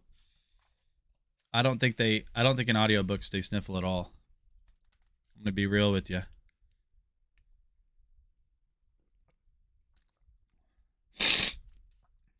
Man, I was fine until I started talking. Until I started reading the book. Just before I reached the timber, I called my dogs to me. Now the trail will be a little different tonight, I whispered. It won't be a hide dragged on the ground. It'll be like the real thing. So remember everything I taught you, and I'm depending on you. Just put one up a tree and I'll do the rest. I turned them loose, saying, go get 'em. They streaked for the timber. By the time I had reached the river, every nerve in my body was drawn up as tight as a fiddle string. Big-eyed and with ears open, I walked on, stopping now and then to listen. The way I was slipping along, anyone would have thought I was trying to slip up a coon myself. I never had seen a night so peaceful and still. All around me, tall sycamores gleamed like white streamers in the moonlight. A prowling skunk came wobbling up the riverbank. He stopped when he saw me. I smiled at the foxfire glow of his small, beady red eyes. He turned and disappeared in the underbrush. I heard a sharp snap and a feathery rustle in some brush close by. A small rodent started squealing in agony. A nighthawk had found his supper. Oh. F's in chat for the rodent. F's in chat for the rodent. Every time I listen to audiobook, falling asleep within 2 hours. Caleb says uwu. Across the river from far back in the rugged mountains, I heard the baying of a hound. I wonder if it was the same one I had heard from my window on those nights long ago. Although my eyes were seeing the wonders of the night, my ears were ever alert, listening for a sound of my hounds telling me they had found a trail. I was expecting one of them to bawl, but when it came, it startled me. The deep tones of old Dan's voice jarred the silence around me. I dropped my axe and almost dropped my lantern. A strange feeling came over me. I took a deep breath and threw my head back to give the call of the hunter, but something went wrong. My throat felt like it had been tied in a knot. I swallowed a couple of times and the knot disappeared. As loud as I could, I whooped, "Woo-wee! Get him, Dan! Get him!" Little Ann came in. The bell-like tones of her voice made shivers run up and down my spine. I whooped to her, "Woo-wee! Tell it to him, little girl! Tell it to him!" Woo-wee! What are we typing F for? What did I miss? Yeah, what did I miss here? This is what I had prayed for, worked and sweated for, my own little hounds bawling on the trail of a river coon. I don't know why I cried, but I did. While the tears rolled, I whipped up and again. They straightened the trail out and headed downriver. I took after them as fast as I could run. A mile downstream, the coon pulled his first trick. I could tell by the dogs' voices that they had lost the trail. When I came to them, they were out on an old drift sniffing around. The coon had pulled a simple trick. He had run out on the drift, leaped into the water, and crossed the river. To an experienced coonhound, the crude trick would have been nothing at all, but my dogs were just big, awkward pups trailing their first live coon. I stood and watched, wondering if they would remember the training I had given them. Now and then I would whoop, urging them on. Old Dan was having a fit. He whined and he bawled. He whimpered and cried. He came to me and reared up, begging for help. "I'm not going to help you," I scolded, "and you're not going to find him out on that drift. If you would just remember some of the training I gave you, you could find the trail. Now go find that coon." He ran back out and on the drift and started searching. Little Ann came to me. I could see the pleading in her warm gray eyes. "I'm ashamed of you, little girl," I said. "I thought you had more sense than this. If you let him fool you this easily, you'll never be a coon dog." I just have to keep this right here. Remember your training, yeah. Let's see where we're at. There's no use in doing that. What did I miss? She whined, turned, and trotted downstream to search again for the lost trail. I couldn't understand. Had all the training I had given them been useless? I knew if I waded the river, they would follow me. Once on the other side, it would be easy for them to find the trail. I didn't want it that way. I wanted them to figure it out by themselves. The more I thought about it, the more disgusted I became. I sat down and buried my face in my arms. Out on the drift, old Dan started whining. It made me angry, and I got up to scold him again. I couldn't understand his actions. He was running along the edge of the drift, whimpering and staring downriver. I looked that way. I could see something swimming for the opposite shore. At first, I thought it was a muskrat. In the middle of the stream where the moonlight was the brightest, I got a good look. It was little Ann. With a loud whoop, I told her how proud I was. My little girl had remembered her training. She came out on a gravel bar, shook the water from her body, and disappeared in the thick timber. Minutes later, she let me know she had found the trail. Before the tones of her voice had died away, old Dan plowed into the water. He was so eager to join her, I could hear him whining as she swam. As soon as his feet touched the bottom in the shallows, he started bawling and lunging. White sheets of water, knocked high in the moonlight by churning feet, gleamed like thousands of tiny white stars. Driving to the Sadness, I believe. Looks like it's a sad story. Have you never read this book, John? Where the Red Fern Grows? He came out of the river onto a sandbar. In his eagerness, he slipped into the loose sand and down he went. He came out of his roll, running and bawling. Ahead of him was a log jam. He sailed over it and disappeared down the riverbank. Seconds later, I heard his deep voice blend with the sharp cries of little Ann. At that moment, no boy in the world could have been more proud of his dogs than I was. Never again would I doubt them. I was hurrying along, looking for a shallow riffle that I could wade across, when the voices of my dogs stopped. I waited and listened. They opened again on the side of the stream. The coon had crossed back over. I couldn't help smiling. I knew that never again would a ringtail fool them by swimming the river. The next trick the old fellow pulled was dandy. He climbed a large water oak standing about 10 feet from the river and simply disappeared. I got there in time to see my dogs swimming for the opposite shore. For half an hour they worked that bank. Not finding the trail, they swam back. I stood and watched them. They practically tore the riverbank to pieces looking for the trail. Old Dan knew the coon had climbed the water oak. He went back, reared up on it, and bawled a few times. There's no use in doing that, boy, I said. I know he climbed it, but he's not there now. Maybe it's like Grandpa said. He just climbed right on out through the top and disappeared in the stars. My dogs didn't know it, but I was pretty well convinced that that was the coon that had gone before.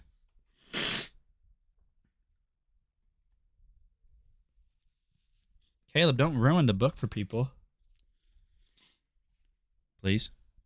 My dogs didn't know it. Okay, they wouldn't give up. Once again, they crossed over the other shore. It was no use. The coon hadn't touched that bank. They came back. Old Dan went up the river and little Ann worked downstream. An hour and a half later, they gave up and came to me begging for help. I knelt down between their wet bodies. While I scratched and petted them, I let them know that I still loved them.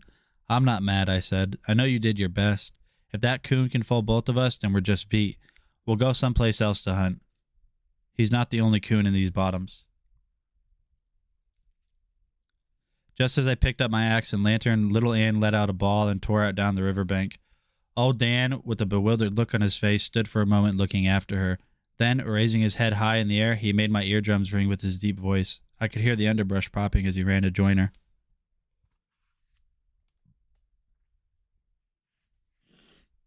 Has anybody read a dog book where the dog doesn't die? Does Old Yeller die? Does Old Yeller die? Just as I picked up my axe and lantern, little Ann let out a bawl and tore out down the riverbank. Old Dan, with a bewildered look on his face, stood for a moment looking after her.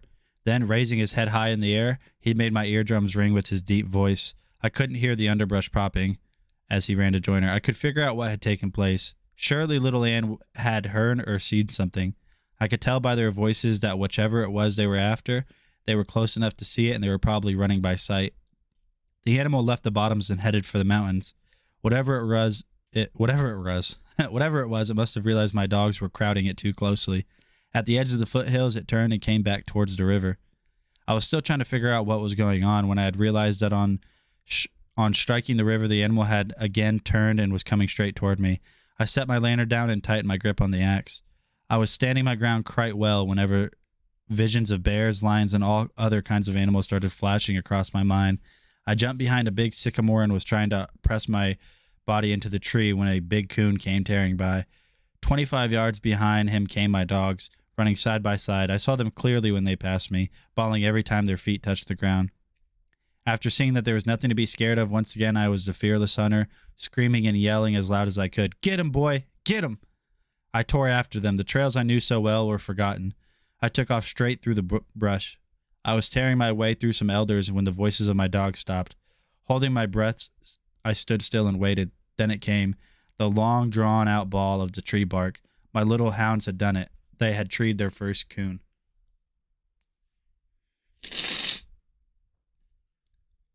Is that a joke? Old Yeller does die. No, I really don't remember if Old Yeller dies. It's been a long time. And is he crying? No, my allergies are freaking going crazy right now. Yeah, I can't. I'm about to stop, actually, chat. I can't continue. This is bad. My allergies are just getting, like, bad. Oh, goodness. Okay. When I came to them and saw what they had done, I was speechless. I groaned and closed my eyes. I didn't want to believe it. There were a lot of big sycamores in the bottoms, but the one in which my dogs had treed was the giant of them all. While prowling the woods, I had seen big trees many times. I always stopped and admired it. Like a king in his own domain, it towered far above the smaller trees. It had taken me quite a while to find a name suitable for the big sycamore. For a while, I called it the chicken tree. In some ways, it had reminded me of a mother hen hovering over her youngs in a rainstorm. Its huge limbs spread out over the small birch, ash, box elder, and water oak as if it alone were their protector. Next, I named it the giant. That name didn't last long. Mama told us a story about a big giant that lived in the mountains and ate little children that were lost. Right away, I started looking for another name. One day, while lying in the warm sun staring at its magnificent beauty, I found the perfect name. From that day on, it was called the Big Tree. I named the bottoms around it the Big Tree Bottoms. Walking around it and using the moon as a light, I started looking for the coon. High up in the top, I saw a hollow in the end of a broken limb. I figured that was the coon's den. I could climb almost any tree I'd ever seen, but I knew I could never climb the big sycamore, as it would take days to chop it down. There had been very little hope from the beginning, but on seeing the hollow, I gave up. "Come on," I said to my dogs. "There's nothing I can do. We'll go someplace else and find another coon." I turned to walk away. My hounds made no move to follow. They started whining. Old Dan reared up, placed his front paws on the trunk, and started bawling. "I know he's there," he said, "but there's nothing I can do. I can't climb it. Why, it's 60 feet up the first limb, and it would take me a month to cut it down."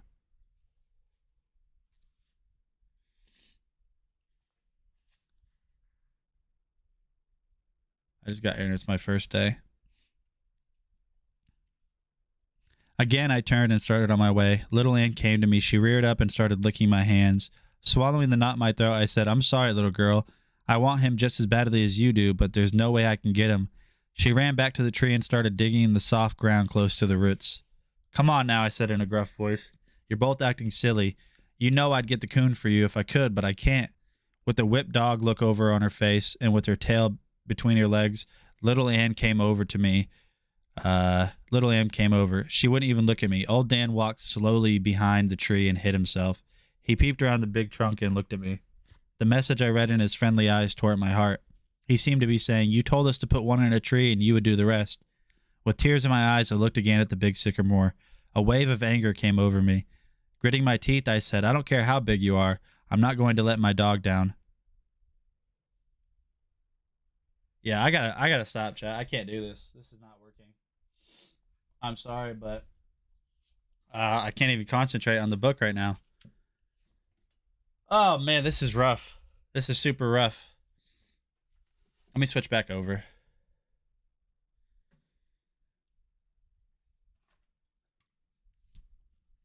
And I'm stuttering and everything. I'm like stuttering. I'm having a rough time.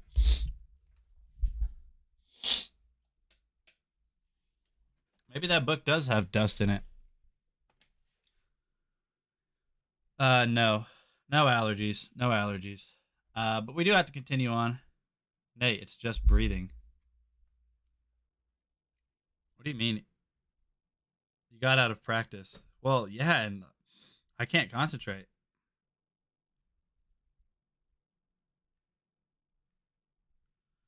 Let's see what's next on the carousel, my friends, because this is a rough stream for me. Oh man. The GT Racing gaming chair. Sorry to all the people that wanted to finish that chapter. I can't concentrate at all. But I'll be right back. I have to go get some allergy medicine because it's like as soon as I started trying to read, it just kicked into full gear. Hey everyone, Jason Weiler here, and today we're going to take a look at the GT Racing computer gaming chair. This is actually a very awesome chair. It comes with a lot of various different colors, and you'll be able to pick one out that fits perfectly for your setup. So a couple different things when we are taking a look at a computer chair. First of all, one of the things you definitely take a look at, consider, is the pricing itself. For most of these chairs, you're going to be looking at above 100, depending on the color, the model, and you'll be able to check that out on the website on Amazon. As far as this specific chair goes, you will notice that it does have a couple different features, and one of the features you'll see right up here, it's got the headrest to be able to support you, as well as a lumbar support to make it more comfortable for those longer working gaming sessions, which is pretty cool.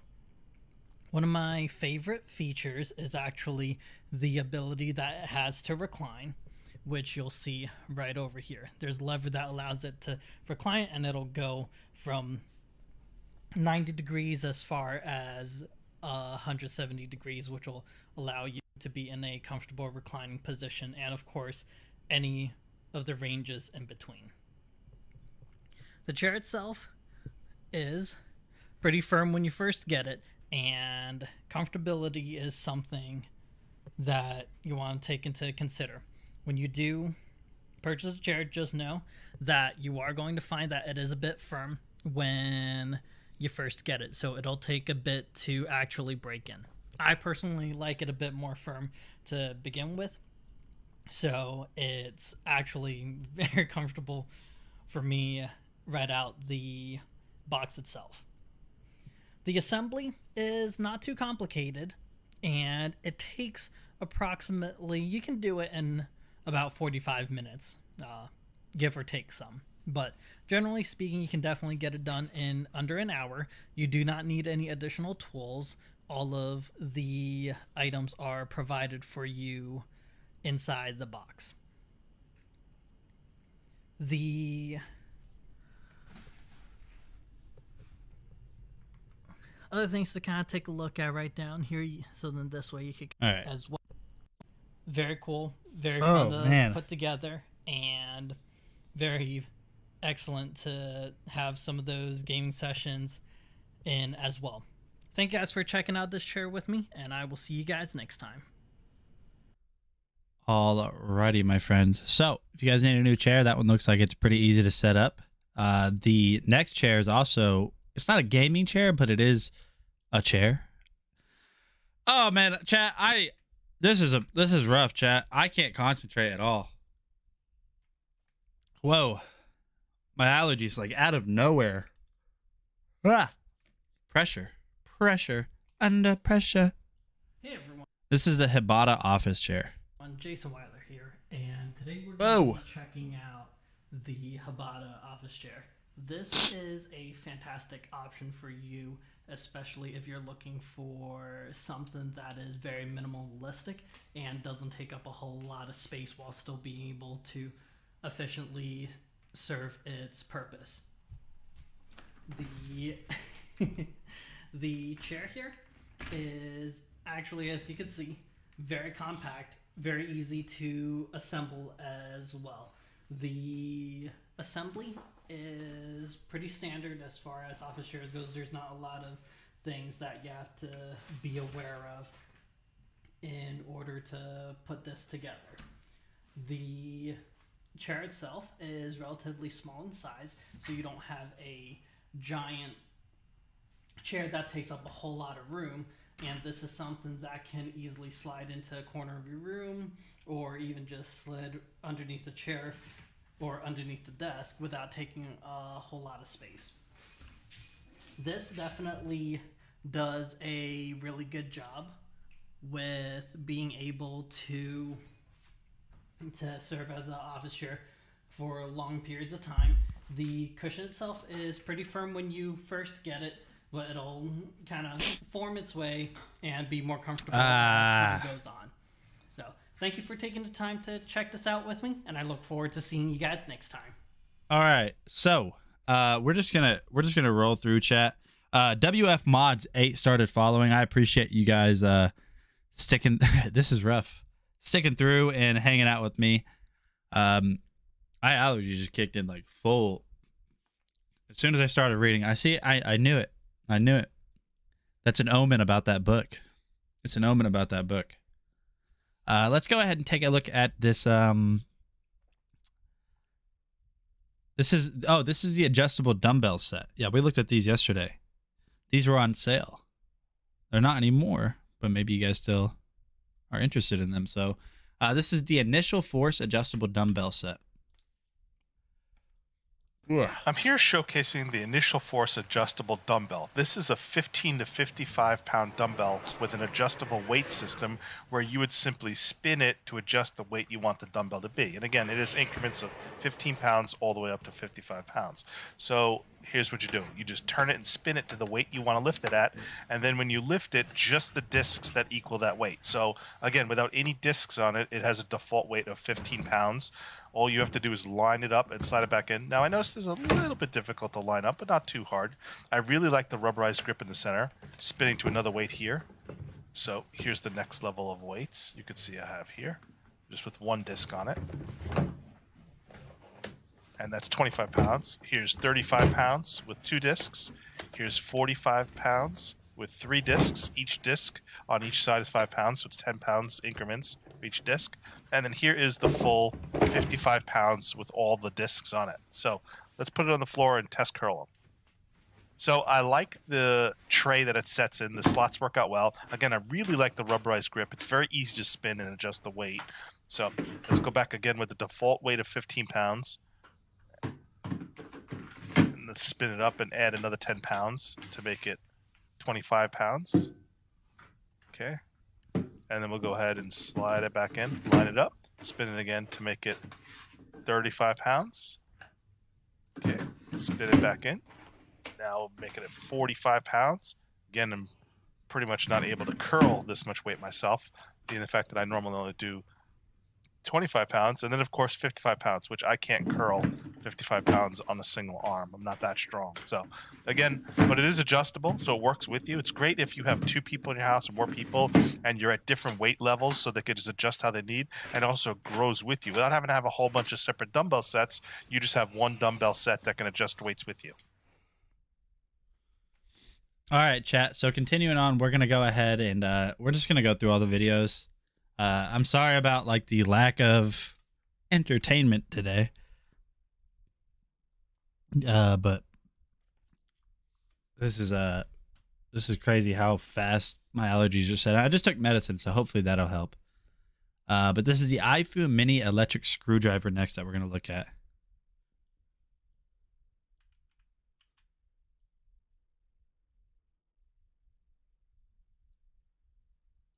Hey, what is going on, guys? Nathaniel with Dragon Blogger Tech and Entertainment, and today we're going to be taking a look at this really awesome electronic screwdriver set from iFu. This set comes with a ton of different stuff, so let's go ahead and just jump in and talk about everything that it comes with. So you guys can see right here that this is the box it comes in. It's very well packaged, but whenever you get the box open, you're going to get the set itself. Now, inside of the set, just some things that I pulled out is you're going to get this little suction cup, so it's cool that they included that, and then you're going to get your USB-C charging cable. So it's really cool that they're using a more modern charging style. And then you are going to get the set itself right here. As you guys can see, this is a very small form factor case, but it has a ton of stuff in it. So what I'm going to do is I'm just going to break this open, and this lid is magnetic. So just be careful, just understand it doesn't latch. It is magnetic, and I don't want you guys to tip this thing upside down and then have everything fall over, because there's a ton of stuff in here and that would be terrible. So one of the cool things about this is you're going to get kind of this X-Acto knife right here. As well as the X-Acto knife, you're going to get 5 replacement heads. Then you're going to get this little capsule right here. So this would be really good for holding some of those smaller screws whenever you're working on stuff. You are going to get tweezers right here. You're going to get angled tweezers as well. You're going to kind of get this little separator tool right here. So this would be good for like laptop panels or just panels in general. And then you're going to get a ton of these little picks right here. You guys can see right there that there's just these tiny looking guitar pick things, and that's also going to help you remove panels and so on. Continuing on inside of here, tons and tons of other stuff in here. I mean, this set is loaded. You're going to get this plastic pry bar right here that kind of has angled tips on the end of it, just to kind of get into those harder to reach areas. Another one of those pry bars. Then you're going to get this pointed pry bar right here. So you have every single thing you need in here to operate successfully with the type of stuff you need this stuff for, if that makes any sense. You're going to get an extension right here so you can extend the length of the bits. And then you're also going to get this little cleaning brush right here, which is really nice. And then taking a look on the inside, now it might be hard to see, but you guys have 4 different sections in here of a ton of different bits. So you're going to have your star bits, you're going to have your Allen key heads, you guys are going to have all of your flat heads, you guys are even going to have some little mini sockets. So like this is like a 2mm socket. You're going to have extended flat heads, extended Phillips heads right here. And then also one of the cool things about this is you also get a demagnetizing area and a magnetizing area. So if you start to notice that these bits are losing their magnetic polarity, all you have to do is just swipe it around in there and it'll remagnetize it. Or if you guys want to take the magnetized polarity from it, you have the demagnetizing area. And then that's going to bring us to the very next portion, which is going to be the unit itself. So initial impressions whenever I was holding this the first time is how solid this feels. So this is like an all metal aluminum construction, and it's very easy to use. This comes pre-charged, which is really awesome. Sometimes, you know, companies just don't send their stuff charged, or they do and it lasts maybe 1 minute. But you guys can see right here, this is not difficult to use at all. So we'll go ahead and just pull one of these bits out. We'll use this extension right here. Oh, that we lost that one. So we'll go ahead and pull out this little flathead. So now these are magnetic for the base. So all you have to do is just drop it in there, and as you guys can see, it's not going to fall out. To use this, it's very simple. You have two controls, two little buttons right here. So one of them is going to be reverse, and the other one is going to be forward.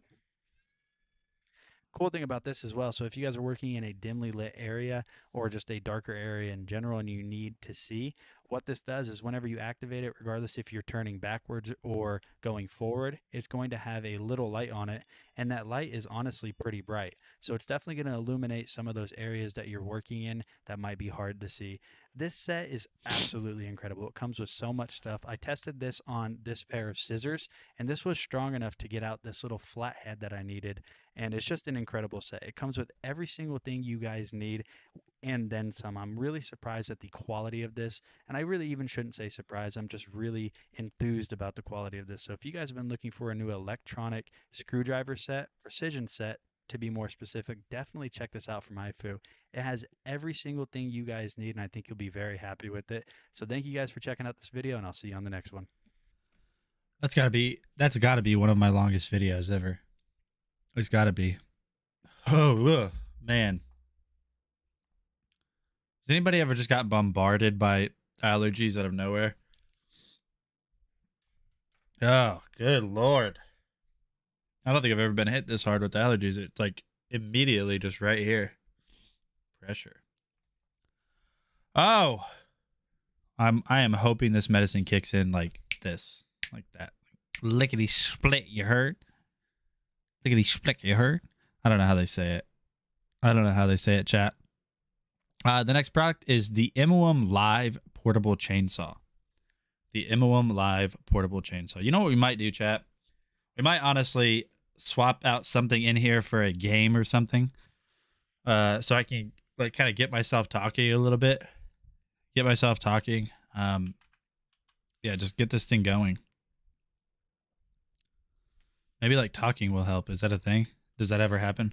Hey, what is going on, guys? Nathaniel with Dragon Blogger Tech and Entertainment, and today we're going to be taking a look at this little beast of a mini chainsaw, the Imoum Live 6-inch electric chainsaw. This chainsaw is absolutely awesome. So as you guys can see here on the front, like I said before, you do have a 6-inch blade, which is pretty cool. So it's going to be really good for gardening, and you can see all around the body you're going to have that yellow and black design that's going to wrap all the way around. You have a soft touch material right here on the handle, your trigger right here, which will not activate until you squeeze this safety that you can see right here. So you're good to go and not cut off your fingers while using this thing. You're going to have a valve right here that is going to allow you to apply some of that chain oil that you can put in here, that you need to put in there before you use it, just for safety measures. So this thing is definitely really good for things like working around the house, in the garden, getting down overhanging branches. It's not obviously going to cut down a tree or anything like that with that 6-inch blade, but you will be able to do that with smaller things. And it does come with two 21-volt lithium-ion batteries. As you can see, here's one right here, as well as battery indicators on the back of those. So all you have to do is get these installed. As you can see I'm doing right here, all you have to do is just simply slide it down. It'll lock in, and then you are good to go. So like I said before, now that the battery's in, be a little bit more careful around this. It will not go until you push that safety right there. And while you're using this, I highly recommend using safety glasses, and they do send you a pair of safety glasses. So let's go ahead and get this thing tested out and see how well it works.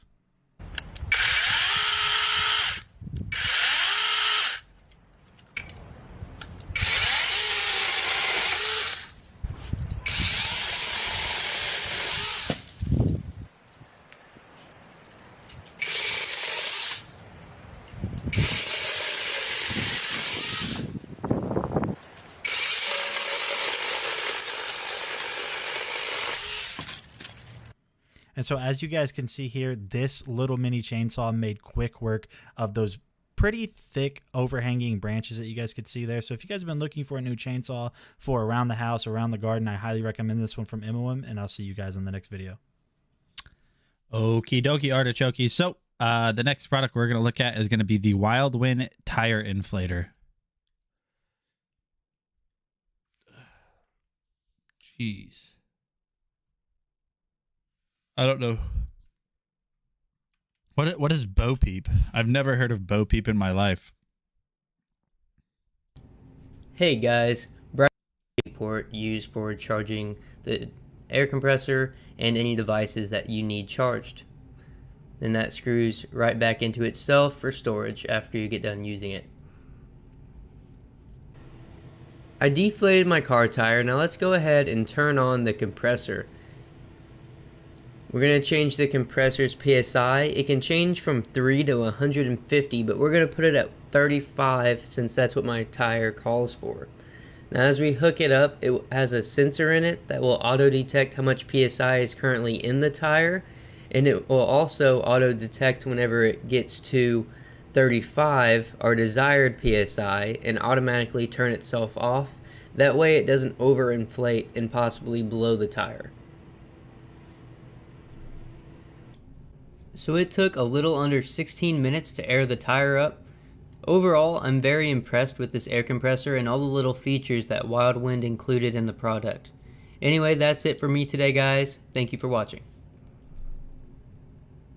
Yeah, so the time there, if you guys looked, was sped up. It took roughly 16 minutes to get it to the desired PSI. But to be fair, he didn't have it charged all the way up, like at all. It wasn't charged where it was supposed to be. So maybe whenever you have it charged up even higher, you should be good to go, and it will like inflate a little bit faster. Oh, yeah. Ammonia. Yeah, I'm definitely not sniffing ammonia. Rover's out here psychopathing it up right now, chat. We're gonna look at this Sheffley 6.5 quart kitchen stand mixer or kitchen mixer next. Rover's out here trying to get me to pass out on stream. If anyone's Dahmer, Rover. Welcome everyone, my name is Demetrius, and I'm going to be going over this kitchen stand. Hey Demetrius. Let's get to the... And then just pull the lever, just down just like that, and then it just locks. Really simple to use and really unique item. So with this right here, the mixing bowl, you will just turn it as an arrow point says to lock. So your mixing bowl won't be going around or feeling all loose and stuff like that. But really cool product, and I really do highly recommend this product. And I think is one of the best stand mixers that I have used. And as you can see, that's how it twirls. Really simple to use. The speeds are up to 6. And it comes in that glossy look for your needs if you like the gray color. Amazing kitchen stand mixer by Sheffley. I do highly recommend this product, and my name is Demetrius. Thank you. All right, chat. Don't use ammonia cleaner with bleach afterwards. Very dangerous. I don't think we have... I'm going to be real. I don't think we have a single ammonia cleaner. Ammonia... Oh, this got really nauseous. I don't think we have a single ammonia cleaner in the house, chat. Ugh. I'm getting the heebie-jeebies. Did I get like attacked by a bug? What's happening? I don't think... What cleaners have ammonia in them?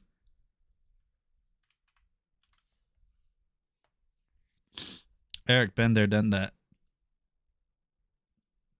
All right, so the Case Q iPhone 12 Pro Max case is up next. I'm here showcasing this fantastic Case Q clear case. Now, this is their clear case, which has this navy blue border, and I really like the color of this navy blue.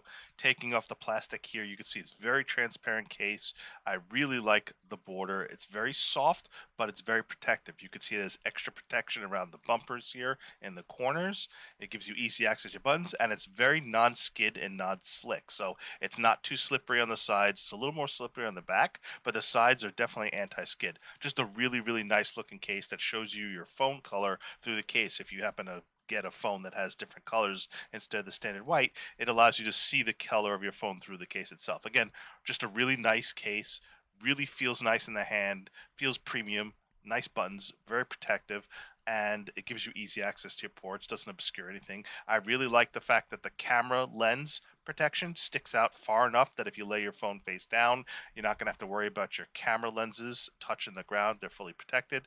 Again, this is so when you put your phone face down, you don't have to worry about anything. And what I really like is all Case Coop cases come with the little stand that comes with it, and this little stand works well in either horizontal mode or vertical mode. Let me show you. Here in horizontal mode, you just simply slide your phone in, and then you see it holds it at a good angle so that if you're sitting, you could use your phone as an extra second display or as a monitor or watch a show or something like that. So really useful just like that. I'll show you with my phone on so you can actually see what the screen looks like. And again, it's nice and well balanced. And then vertical mode is just as well. It holds your phone very secure. You don't have to worry about your phone falling out of it. So you could position how you want. So it only holds it at a specific angle, but it actually works very well as a case stand.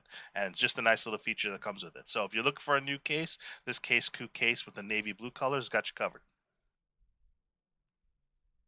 Okay, chat. So that's the iPhone 12 Pro Max iPhone case. Very nice. Big shout out to Case Coop. So the next product is one that we covered yesterday. This is a 4-in-1 sport band with a little cover for the actual portion on your Apple Watch.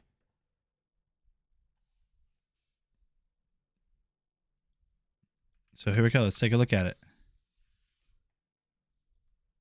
So next up, Humix sent these really cool silicone bands for my Apple Watch. So let me show you this black one first. So what you get with this Humix 4-in-1 silicone band, right? And this is kind of unique because it not only comes with the silicone band strap, which you can see here, but it comes with 3 different watch face covers in each one. And so they have one with the black band strap, they have one with the green band strap, and they have one with the red band strap. And they make versions for the 44, 45 millimeter watch band, as well as the smaller watch bands. Let's put the silicone strap on, which is easy to do. Just slide it in. Long side on the bottom, short side on the top. Easy to go on like that. All right, there you go. Now I got it. And just slide this thing through here. And it has the double. And there we go. Easy, stays put. And look, you get the little watch faces. Now these help protect the corners of your watch face. Just snap into place here. Pull the one over the dial like this and just snap it on and you're good to go. Adds a little watch face, which is kind of cool. And it's plastic, so it kind of protects the edges of your watch. And I'll put the gold one on as an example right here. Just pop that on right there. Just pops on, pops over. And you can kind of accessorize the different watch faces, the watch covers. And you have clear plastic protective as well. And just pop that on, and then you get the clear plastic. And I'm the kind of person where I ding my arm a lot on like islands and like desks. So having that little plastic protective edge around my watch does actually do a good job of helping me not accidentally smack my watch glass. So easy to put on, easy to take off, and you get various options, not only colors. Each one comes with the same 3 color faces. So you can see green band comes with the clear black and rose gold. And then of course I have this one, which is the red one also. Brand new, haven't even opened this one up yet. And I really like this kind of wine colored watch band on this one. This one's kind of like this, almost like purple, almost like wine red colored watch band. And then again, it has the same exact colors of protective watch faces. Just pop it in and you're good to go. Yeah, there we go, like that. Yeah, see, easy, works well. Just a good option. Yeah, I like that they come with the 3 different watch faces. Most just come with the band and one at watch face at best. The fact that it comes with 3 different color options is kind of nice. So.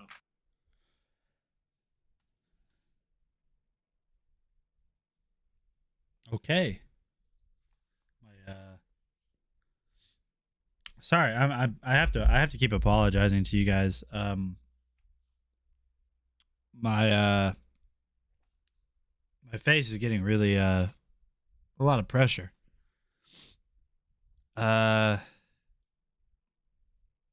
Sorry.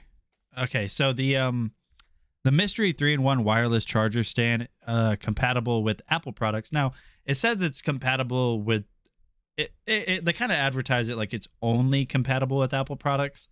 The Apple Watch might be the only one that you have to use an Apple Watch on it, because this is a 3-in-1 wireless charger.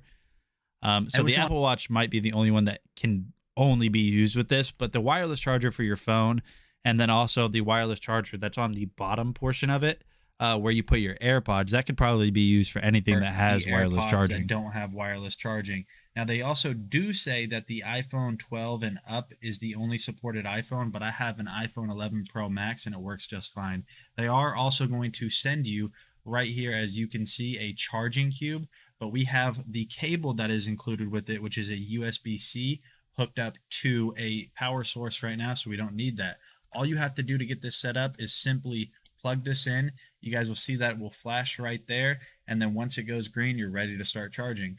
So like I said before, I do have an iPhone 11 Pro Max. It charges just fine. We'll set it on there, and you guys can see that it starts charging my phone. Now, I do not have an Apple Watch, but I imagine it works because I've tested this off camera, and it charges both of my devices at the same time. Here are my AirPod Pros. We'll go ahead and set them on there. Now, these are already fully charged, so I have the little green light right there, but this does a great job charging your devices. This is going to be really great for a nightstand at night to charge all of your Apple devices. This is going to be really good if you work from home and you just need your devices charging throughout the day. So if you guys have been looking for something like this, definitely check out this wireless charger from Mystery, and I will see you guys on the next video. All right, and so the next product is also by Mystery. It is going to be the oh, did I highlight the wrong thing? No, okay. So the next product is also by Mystery, but this is a docking station, so you can charge a ton of different devices from the station itself, and it's even going to include all of the cables that you need to get going with the system itself. Hey, what is going on, guys? Nathaniel with Dragon Blogger Tech and Entertainment, and today I am super excited to showcase to you this absolutely awesome charging station from Mystery. So this is a 6-in-1 charging station that has a ton of features. So let's just go ahead and jump in and take a look at it. So you guys can see that right here. You have this all white finish around it, which looks very nice and very clean. It is going to come with all of these different dividers, as well as a divider that you can put in one of these slots that is going to hold your Apple Watch up right there. But we won't go ahead and use that one today just because I don't have an Apple Watch. Now, you can fill up all of these slots with just these simple dividers, but we'll just go ahead and leave this one off for review's sake. Taking a look at this side right here, you guys are going to see that you have not one, not two, but you're going to have 6 USB-A outputs that can charge from 0 to 2.4 amps. So you're definitely going to get quite a bit of charging out of that. And then you're also going to have a fast PDW 30-watt USB-C charger. And then if you flip over here to the back, you're going to have a power switch that will control power to the whole unit. So in case you need to shut everything off or stop charging everything all at once, you're able to do that. And then you're going to have your power input source right here.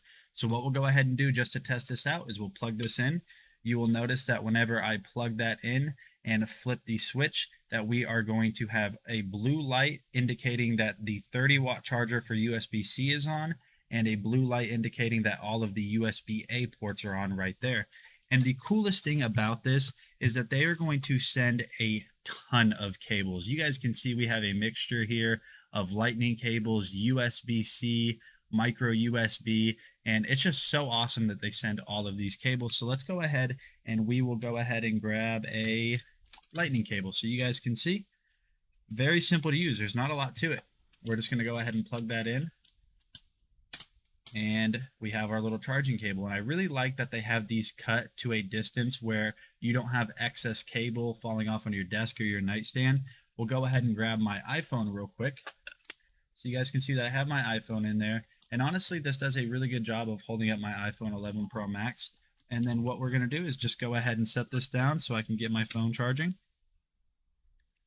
And then you guys can see that right up there, my phone is indeed charging. So this is a really awesome way to have just multiple devices charging at once. Now, these obviously don't only have to be devices that run off of these USB-C cables, micro USB, or lightning. Anything that can plug in via USB-A is going to be compatible with this up to 2.4 amps. So if you guys have been looking for a good, easy way to charge multiple devices at once for whatever reason, definitely check this out for Mystery, and I'll see you guys on the next video. All right, so we're going to go ahead and roll on, chat. We're going to go ahead and roll on and take a look at the FiGolf Home Golf Simulator. FiGolf Home Golf Simulator. This is the World Golf Tour Edition. Super fun, too, if you guys are golf fans. Even if you're not golf fans, if you guys remember the Wii, this is kind of like that in a way, but it's a little bit more accurate, and it's only golf. But it's still a lot of fun. I think you guys would enjoy it. Hey, what is going on, guys? Nathaniel with Dragon Blogger Tech and Entertainment, and today we're going to be taking a look at this FiGolf Home Golf Simulator. Now, I am not the best at golfing in real life. If anything, I am definitely the worst out of any given friend group, but let's go ahead and unbox this and take a look at everything that this thing has to offer. So unboxing this thing was pretty simple. All you have to do is just pull off that sleeve. The first thing you're going to notice is this little instruction manual, and then you're going to get the sensor. This is going to read the swing pattern and all of the other data in order to actually give you accurate results. And then you guys are going to get this kind of little quick start guide that's going to tell you do's and don'ts of this simulator.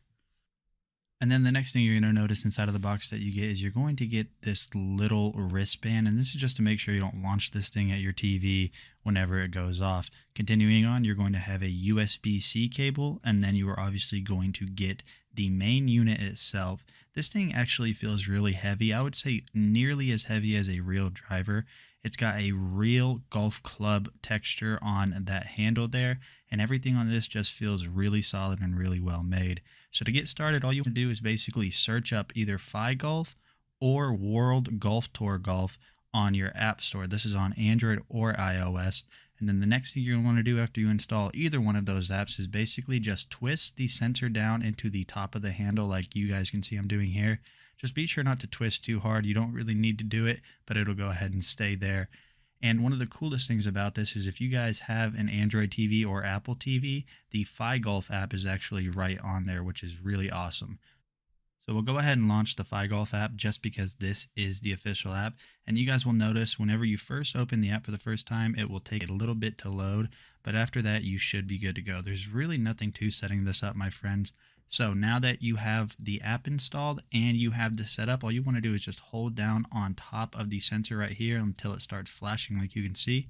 And then the FiGolf app will automatically recognize that it is connected and it will pair it and you are good to go.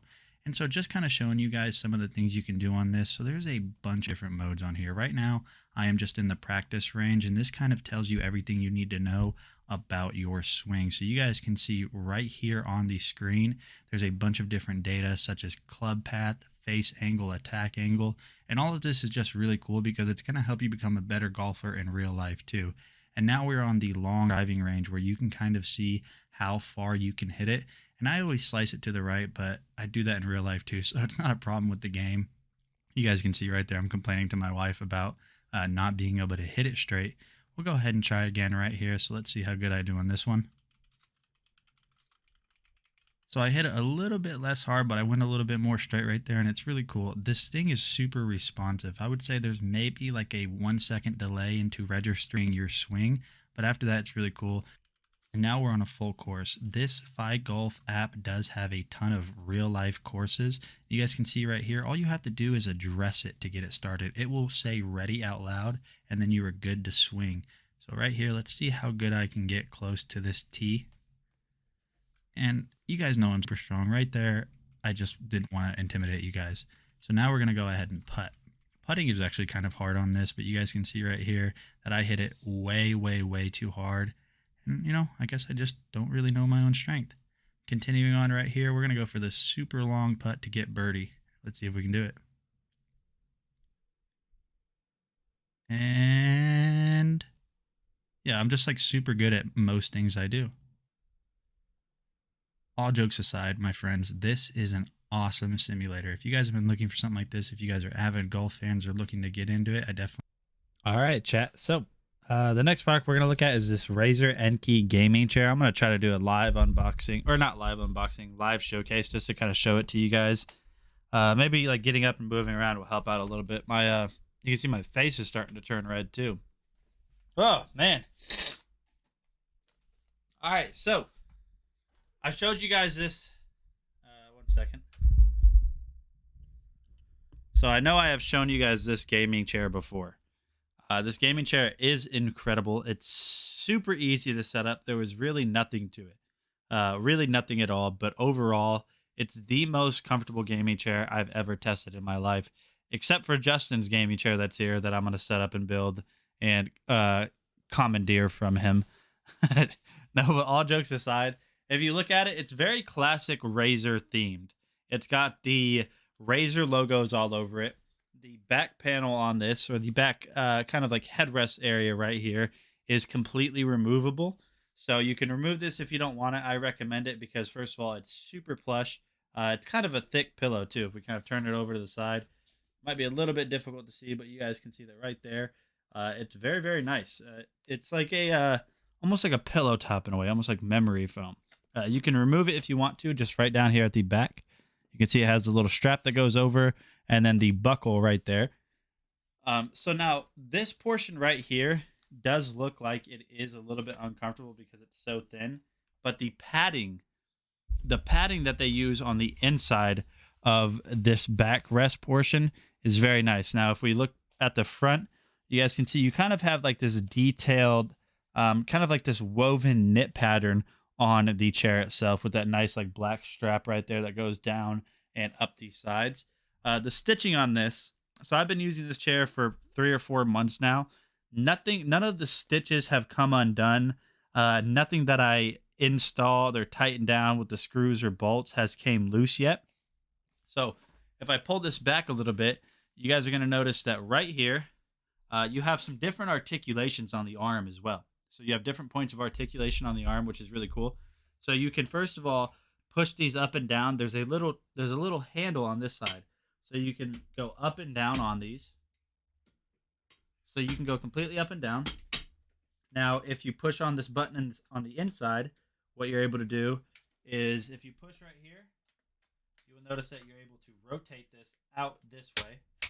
So in and out, so left and right. It might be a little bit hard for you guys to see this, but you can kind of go in, out a little bit to make where your arms are sitting a little bit more wide. And then there's a little silver button on the inside. Now, this is really hard. If you guys look right where my finger is right now, you can actually adjust the angle at what these are at. So now, like a standard chair, this is also going to have different points of articulation, such as this right here. So this little handle on the side for the Razer Enki gaming chair will allow you to kind of lay back on it. And like I said, with that pillow that's right here, you guys could just kick your feet up and you're good to go. So we can do that. Just set it down somewhere, please. Thank you. So you guys can do that. Now you also have this point of articulation on the right side over here. So you can go down. You can also go up. And then if we rotate over to the left, this is going to allow the chair to kind of rock left and right. So if we do this, you guys are going to notice that I can now rock. So you have a ton of different like angles and different areas that you are able to move on with this chair. Now, whenever I looked up the reviews for gaming chairs, I looked up chairs that were good for all day comfort, period. And this was the one that struck all the boxes for me. So if you guys need a chair that you can sit in all day and still be comfortable all day, this is definitely the one you guys got to check out, the Razer Enki gaming chair.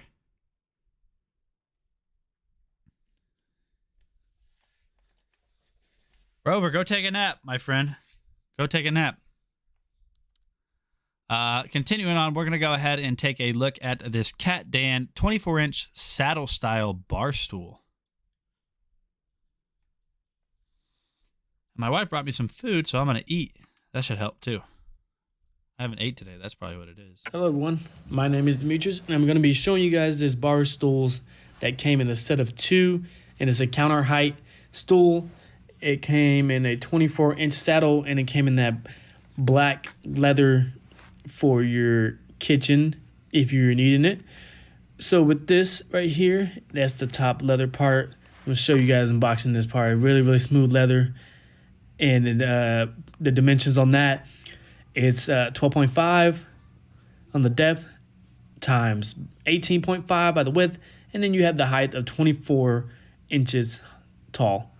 So with this leather right here, it has that fox leather, really smooth, really clean looking leather, and barely, you can never honestly get a scratch on this leather right here. It has that unique leather by Fox.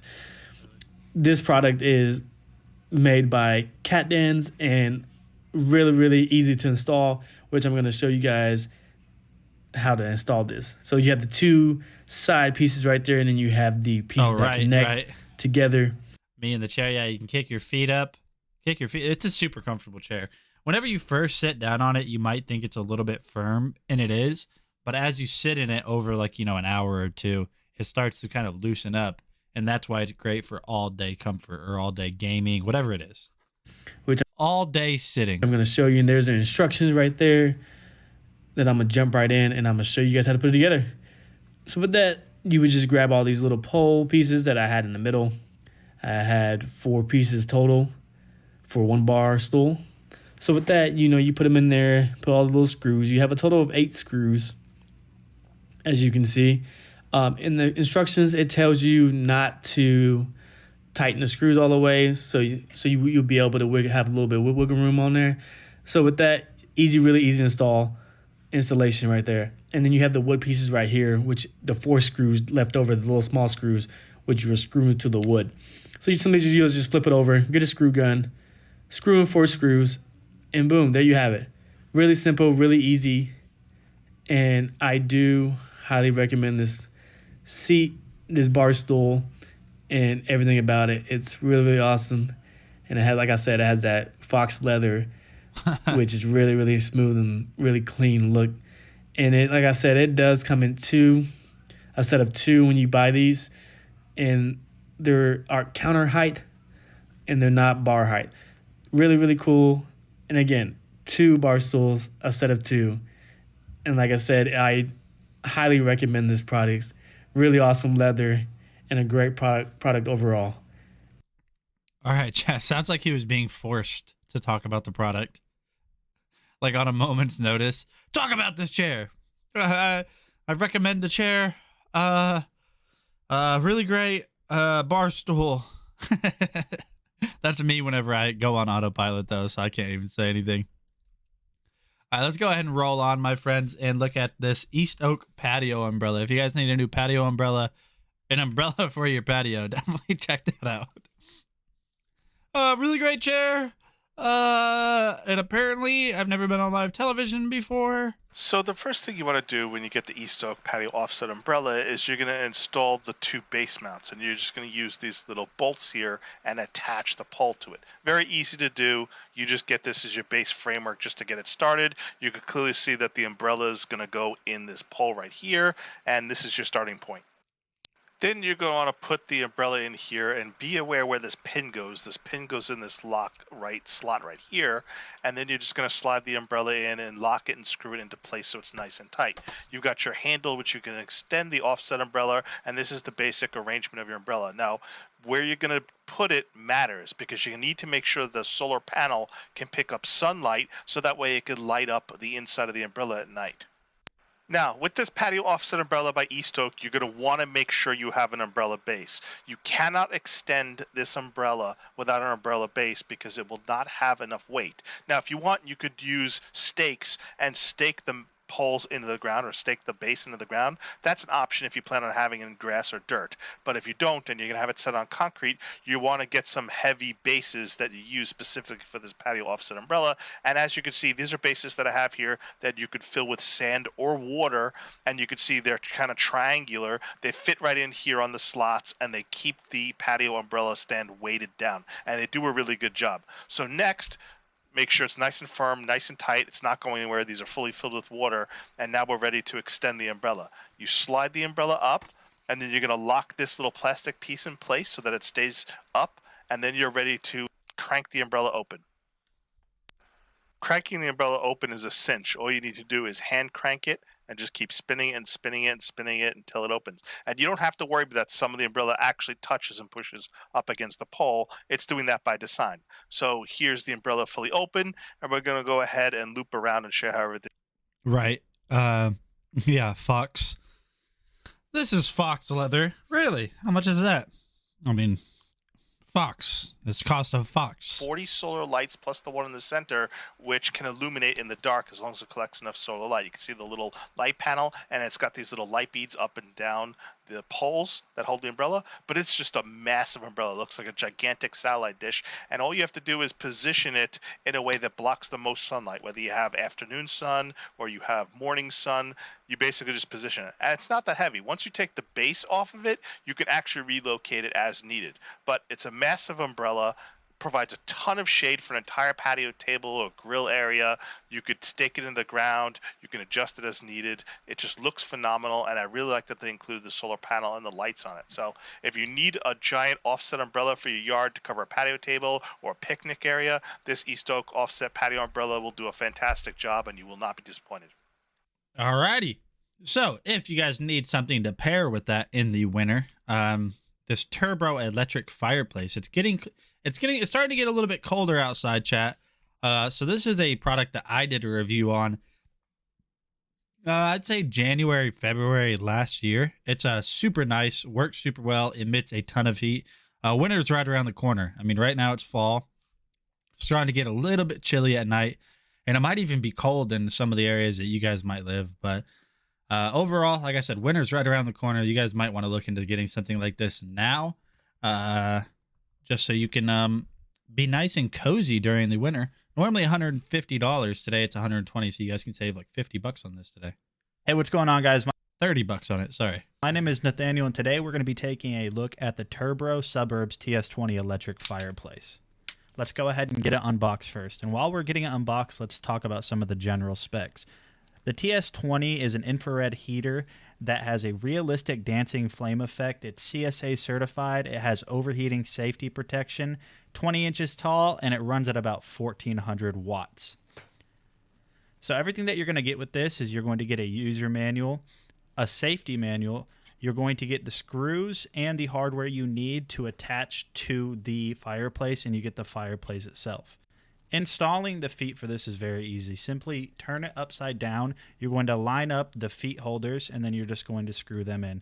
The easiest way for me to explain on how to do this is what you want to do is line up one of the screws first, and then the other two for said leg will line up with it. And once you get this thing built, honestly, it looks super, super nice. I really love the matte black finish that they have on this. And it just looks very clean and simplistic with the chrome accents and the black and the glass. It all looks really clean and ties together really well.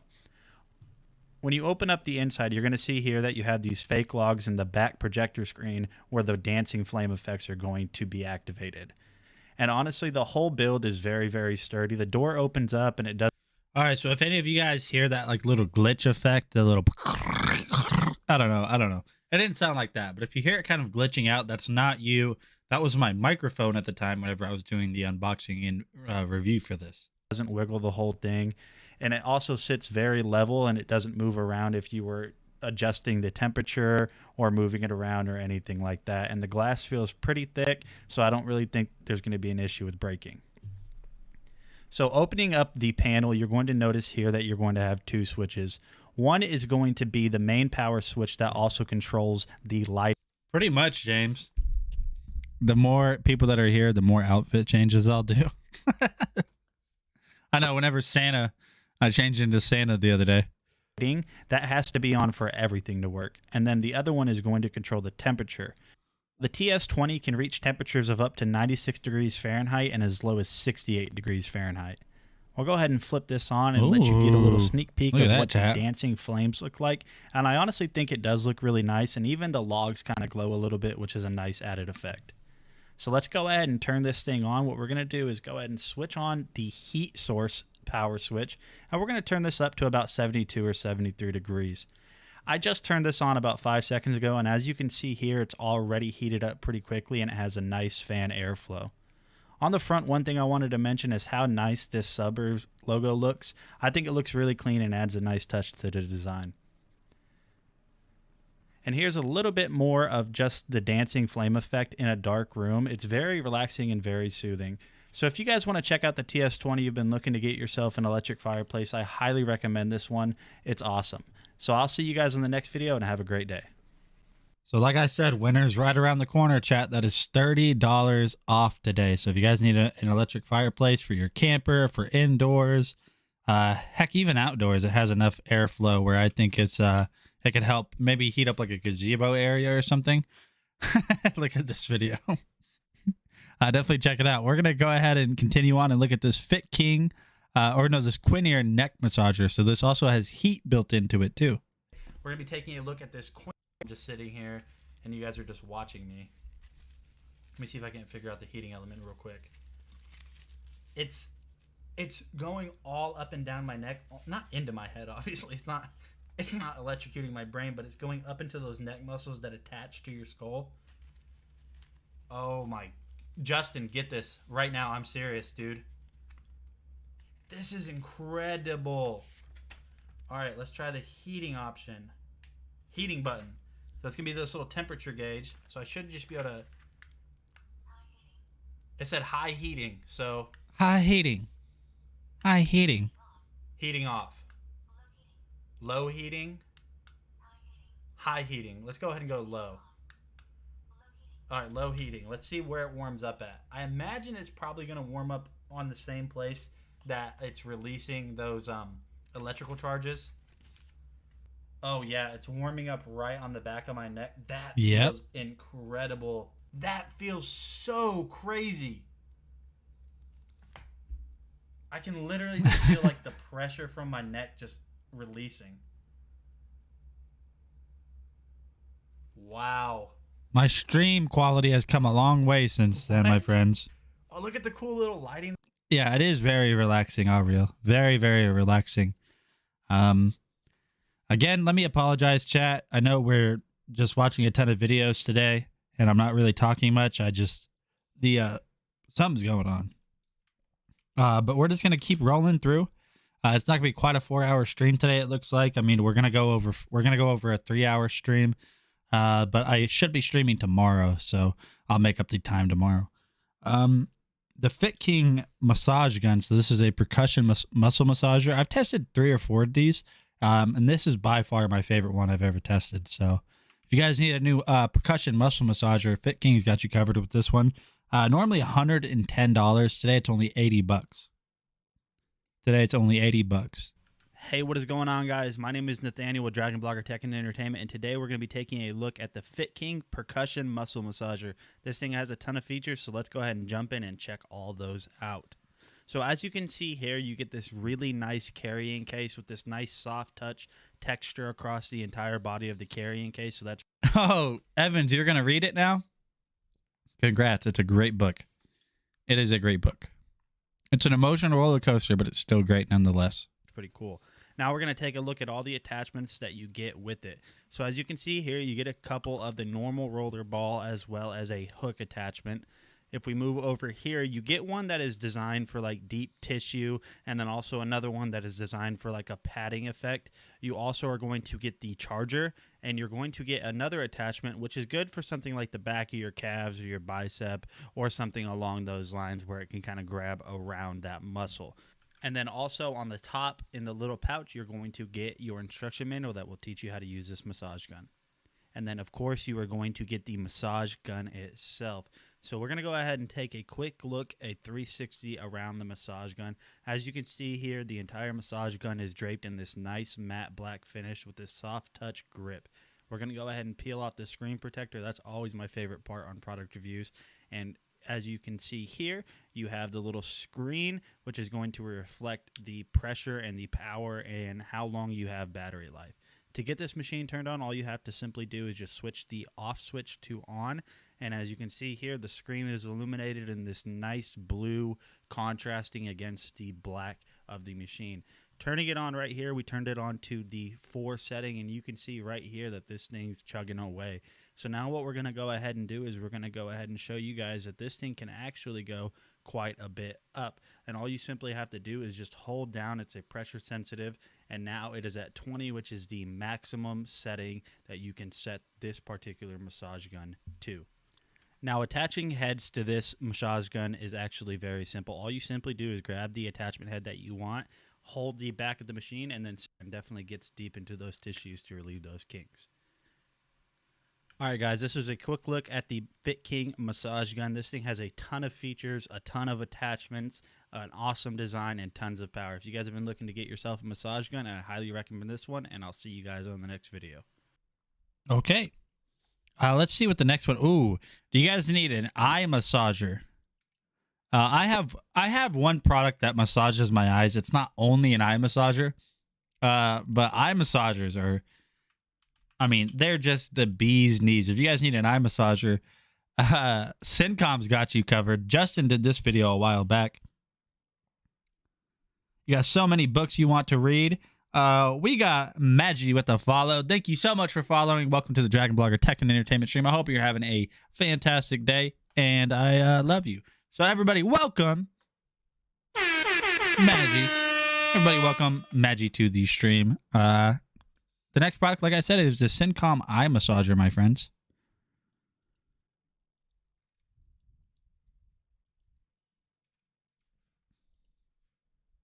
This is the Syncom eye massager. Now, this is a very unique product. This is the second eye massager I've ever reviewed because I didn't even know these type of products existed until recently. So this is the second one I reviewed, and it has some pros over the previous one that I reviewed, which I won't name that brand because that's not the brand that sent me this one. So this is the Syncom eye massager. And what this does is it has kneading, kind of like shiatsu balls, as well as little, think of them like airbags that expand and inflate and then contract. Combine that with heat.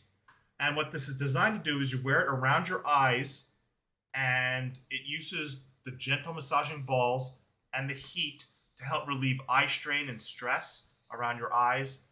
And the previous one I reviewed was just airbags. It didn't have as much heat, and it did not have those rolling balls. So I'll be honest with you, I was afraid to try this thing because when I heard it has shiatsu rolling balls, I was worried about these little, like, beads or something rolling over my eyeballs and my eyes closed. You power button them, it charges via USB-C, turn it on, till you hear power on. It says welcome, and then you just put it on, and it starts going. No fancy buttons to use, it just starts working. So, right now, I don't know if you could hear it on the microphone, but it's doing vibrations and just a hissing. So it's testing, now it's rolling the little balls around my eye, and I feel it rolling. And again, you can adjust the strap and loosen it or tighten it as you need to. It's making vibration noises. I'll try to get this close to the mic. Can you hear this? You can hear it making like little hissing sounds as it releases the airbags inside of it. It's actually getting really warm. I actually definitely feel the warmth. Now, I get migraines quite often, actually. The heat from this, when I have my eye... If you ever have migraines, if you're familiar with migraines, sometimes your eyeballs feel hard like marbles. They hurt so bad from migraines that your eyeballs feel like they're all like hard and solid. And the heat from this and the massaging pressure from this really is comforting. The noise is not so bad that I can't fall asleep while wearing it, and it will auto shut off when it finishes its cycle. But this one has more heat and the rolling balls on it that the other one that I tested didn't have. The other one was just airbags that inflated and deflated. And it actually gets really hot. My brow's getting sweaty from it. Pretty cool product. Really, really, really cool. And the cool thing is that it travels by folding. You can just fold it up like this. This one uses micro USB to charge. I wish they would use USB-C because then the same charger, the same cord to charge your open move could charge this. Everything should be USB-C. I can't say this enough. I want to see every device use USB-C. And here, it talks to you while it does this routine. I'm holding up the microphone here so you can hear it. Can you hear that? Pretty cool. Nice product. You switch the options by tapping it. But really, really cool product. Again, I really like the rolling balls as well as the heat on this thing. The airbags are kind of neat. It does those little hissing sounds when it releases the air pressure. It's very comforting, honestly. It's a great product. especially when I have migraines and I take a break. Just for 15 minutes, it provides a little bit of relief while I'm waiting for something else to kick in. All right, chat. So there you go. The Eye Colorful Dental Water Flosser is up next. So this is a product that I believe I covered. Very nice. It's a, I think some dentists even say, so hold on. Nate, I want a hairbrush duo set from literally, 2 days ago from A on DB. From Astroidia on Dragon Blogger stream, and I already got it. Thank you, Dragon Blogger. Hey, that's pretty cool. Congrats. So some dentists even say that this is a better way to floss your teeth over your standard like string floss. Well, that video doesn't exist. There's no way that got taken down, right? There's no way that this video got taken down. It could have. It could have. It totally did. So we got to keep going and look at this Leaper Canvas messenger bag for men. I have that.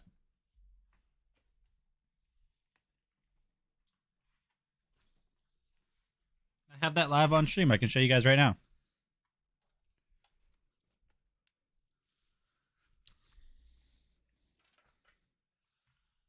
Oh, wrong camera. Hold on. I have too many cameras, chat, and too many scenes set up. Too many scenes. All right, chat. So this is the Leaper Men's Canvas Bag. It's a very nice bag. We'll go ahead and just take a look at it briefly. So you guys might notice that up here on the front, it looks like you have to undo these to get this portion open. You don't. These are all buckles. So they're really just buckles that snap in with these all metal buckles right here. If we go ahead and flip this open, you guys are going to notice that right here on the front, you kind of have this little pouch area. Now this pouch area is really nice because on the inside, it's kind of got this waterproof lining. It's kind of got this waterproof lining that looks very nice, very simple too. You could probably put like a tablet in here, maybe your phone if you want to do that, your wallet, keys, anything else that you just don't want kind of poking you in the back on the main portion.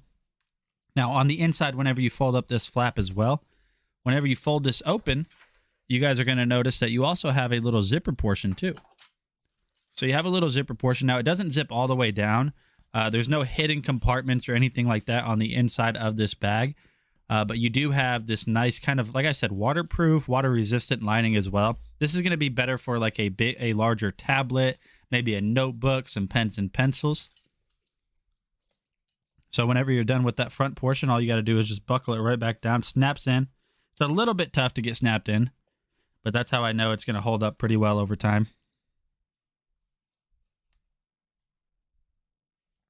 So the next portion that we're going to have is also on the front of this portion. So you're also going to have these really nice leather straps as well. So on the front portion, you're going to have a little pocket right here. So you have 1, 2, 3 just on the front near this little flap right here.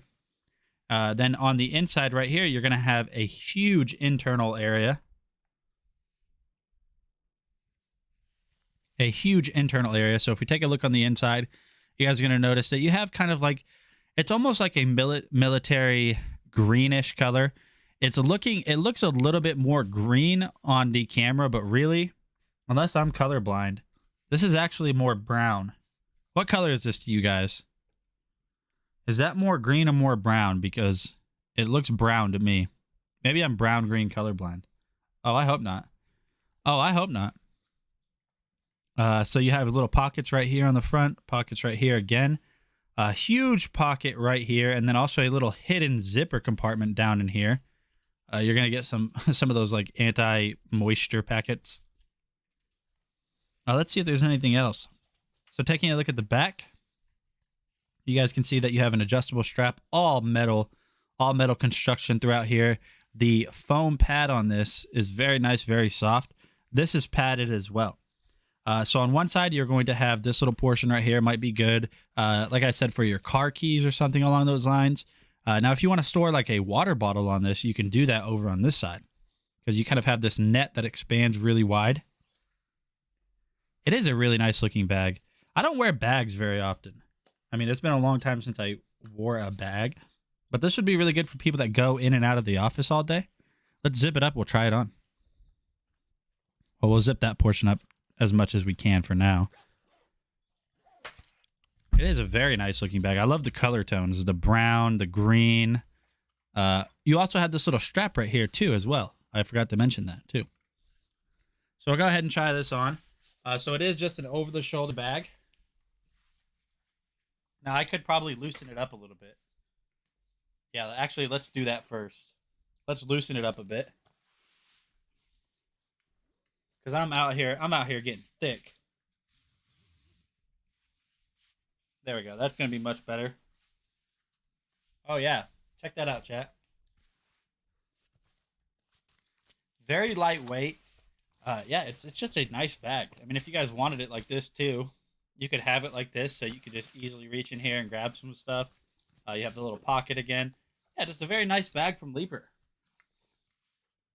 Big shout out to Leaper for sending me this to do a review on. It's a very, very nice bag. Just taking a look at it. Super simple design. Tons of storage and just looks really modern and nice. Looks very modern and nice, my friends. Yeah, if your husband would wear it, check it out for him. It's a pretty good price, too, at $25.99. Scarlett. Meet the dogs of Amazon. I wonder where all these dogs are. Where are all of these dogs?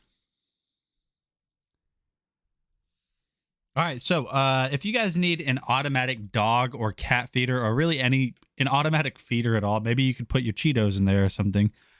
This iPetty Wi-Fi automatic pet feeder is very nice.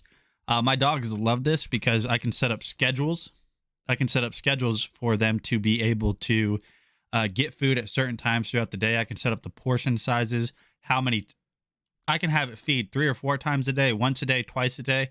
I can hit the feed button from wherever I'm at. So say if you're in a rush, you're on your way out the door for work and you forgot to put some bowl into food for your dogs, you can be away from home, hit the feed button, and it'll still feed them.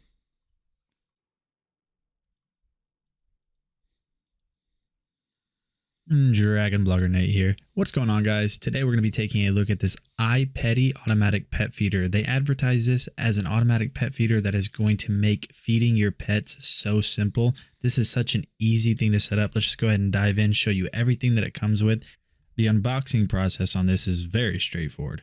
You're going to get the feeder on the inside of the box. You're going to get the tray, the power cables, as well as some instruction manuals and some leveling adjustment height knobs. So right here, there are 2 ways that you're able to power this. So you can power this from 3D batteries right there. And then in the bottom left where that yellow sticker is, you can plug this in with the included USB-C cable. So what you want to do if you want to do it this way is you want to go ahead and make sure that you attach these little knobs at the bottom. These are going to sit this off of the floor just so it actually has room for all of the operation. So just go ahead and kind of screw those in. Now it's not threaded, but kind of screwing it down like that is going to help. And then you're going to download the app, which is in the instructions on how to do that. Inside of the app, you can set up schedules, and with each scheduled time, you can set up how many portions you want it to have. You can have it set up for certain days of the week, and you can have almost as many as you want. So you're not going to run out of options in the app for setting this up for automatic feeding. And then down here at the bottom, if you just want to do a quick feed, you can choose 1 through 12 portion sizes and then just go ahead and feed. Now, one of the things I did notice about this, and it might be that my knobs on the bottom are unlevel, is it seems like the food is going to the left bowl a little bit more, but I don't really think that's too big of an issue just because my dogs are going to eat it anyways. And you guys can see right here, those stainless steel bowls are very nice. So if you guys have been looking for a very easy to set up, an awesome way to keep your cats or your dogs fed, or really whatever it is, definitely check this out from iPetty. They did a phenomenal job making this. I'm Nate with Dragon Blogger. See you on the next one. So yeah, chat, $124.99. If you guys do want a I can't explain it. There's so many products nowadays that whenever you buy them, you look at them, you're like, yeah, I would never use that. But once you get that product, imagining yourself not using the product after you've used it or going back to not having it, you can't imagine it. It's very hard to explain. Like I honestly didn't think I would use that automatic pet feeder, but there's already been multiple situations where I have used it. Like, say I already got tucked in for the night, I'm already in bed, and now I'm thinking to myself, like, oh, I forgot to feed the dogs. I don't have to worry about it. I can just load up the app on my phone, which I'll show you the app right here. Where is it? Smart Life right here. So set up the app on my phone. Right there. I can go to the Wi-Fi feeder. And now what I can do is I can select the portion size. So say if I want to select 6 portions, which the portion sizes are very small. I mean, less than a handful. I mean, it's literally like maybe 10 pebbles. So if I choose 6 and hit feed, you guys see that right there. It says feed success. So now in my kitchen, it's feeding the dogs right now. And the cool thing is there's 2 different bowls. So whenever you hit the feed button, it distributes it. So if you have more than one dog, you don't have to wait and keep refeeding. They can eat at the same time. Now, not with my dogs, though, because he'll bully them out. But the next product we're going to look at is are these Hey Dude men's Wally. These are the socks edition shoes from Hey Dude.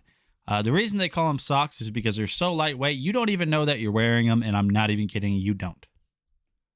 Yo, hey dude, Nate with Dragon Blogger Tech and Entertainment. Today I'm going to be talking to you guys about these Hey Dude Wally Sock Series shoes. So I have actually never tested out any Hey Dude shoes, but these are very, very comfortable. So if we take a look at the front right here, you guys can see that these are kind of like this. They almost look like microfiber in a way, but they weigh almost nothing too. You got that nice Hey Dude logo right there on the bottom. You've got some kind of like all-terrain tread on the bottom.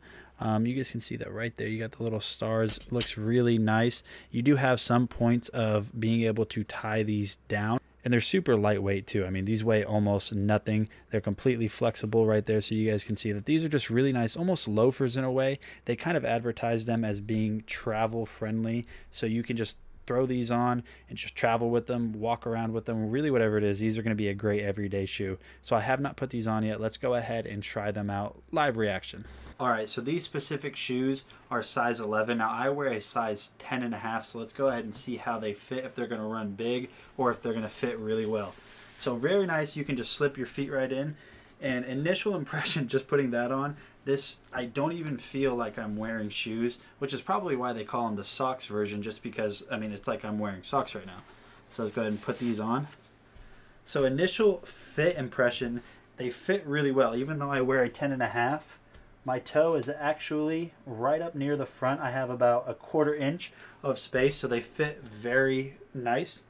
And they're super lightweight. I mean, they're kind of riding up on my socks a little bit right here. We'll go ahead and pull those socks down a little bit. But yeah, like I said, they're super lightweight.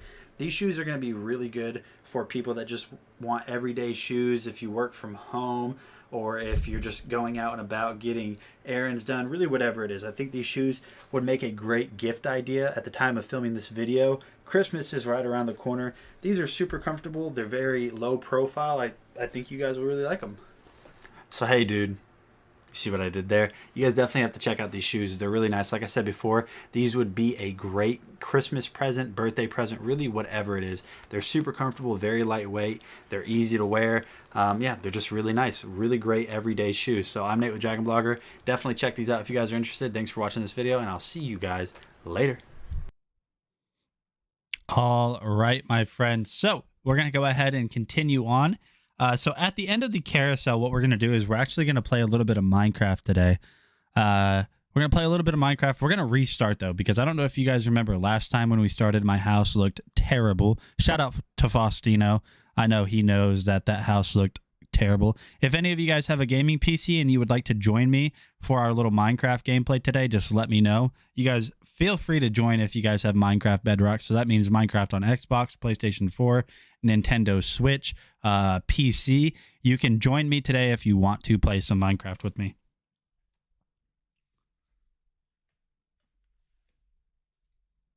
But we're going to go ahead and continue on, and we're going to take a look at this green-orange. Now, don't let the color confuse you, chat.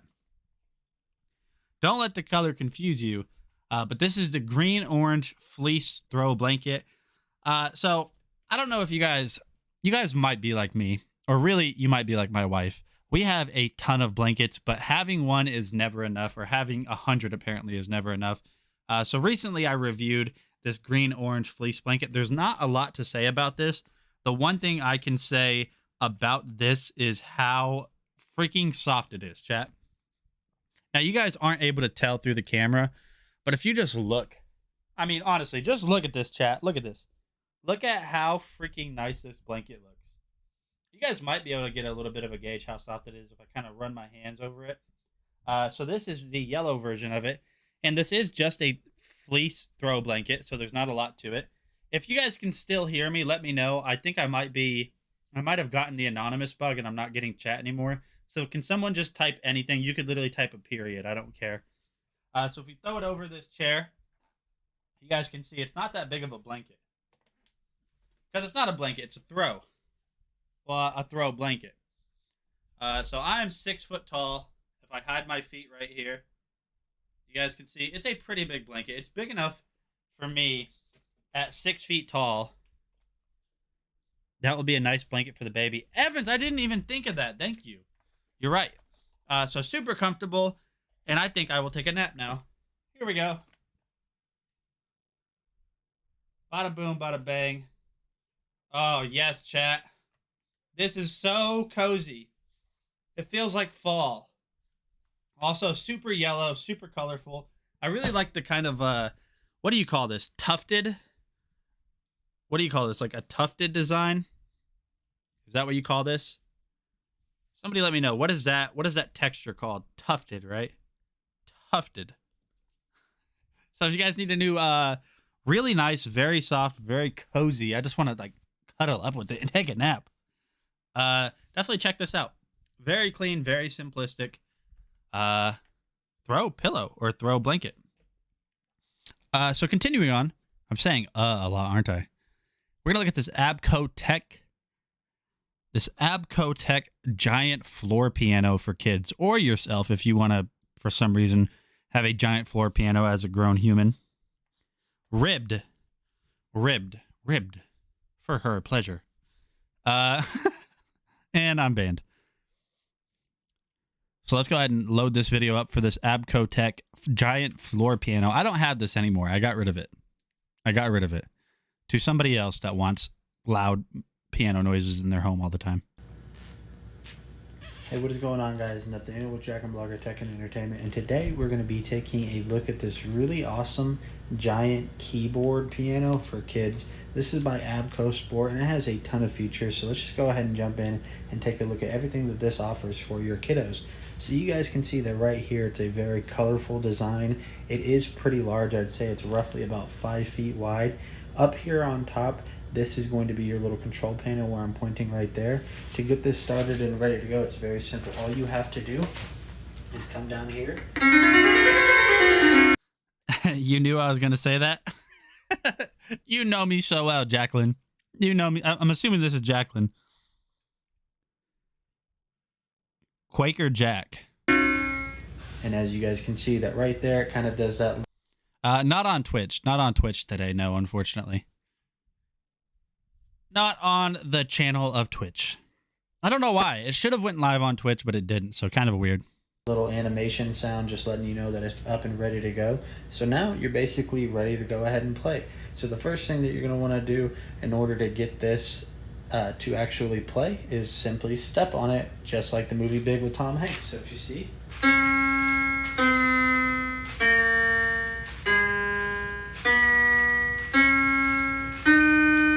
So now you can adjust the volume by stepping on one of those two audios, so you can increase it or decrease it if you want to. You guys can see right above the key itself that you're going to have a ton of different instruments that you can choose.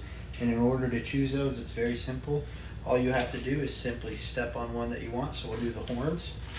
And so now, after you've selected one, all you have to do is simply just step on it right here, and now it'll be a horn. Quacker Jack. So let's go ahead and try the strings.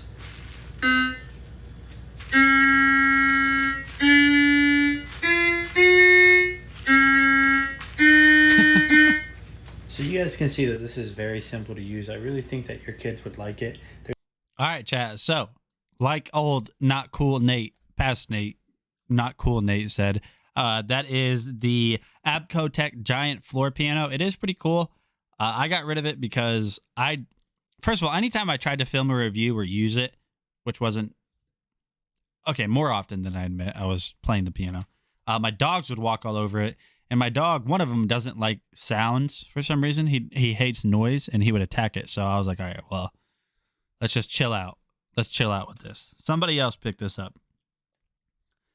So we have a couple more products left in the carousel. We're going to look at this Yusu dual color resin. I didn't do this video, but if you guys are into resin printing and you guys need some new resin, this might be the one for you. This is a dual color resin, not filament resin. I am very excited. So I'm going to go ahead and skip through this though. Here we go. Check this out, chat.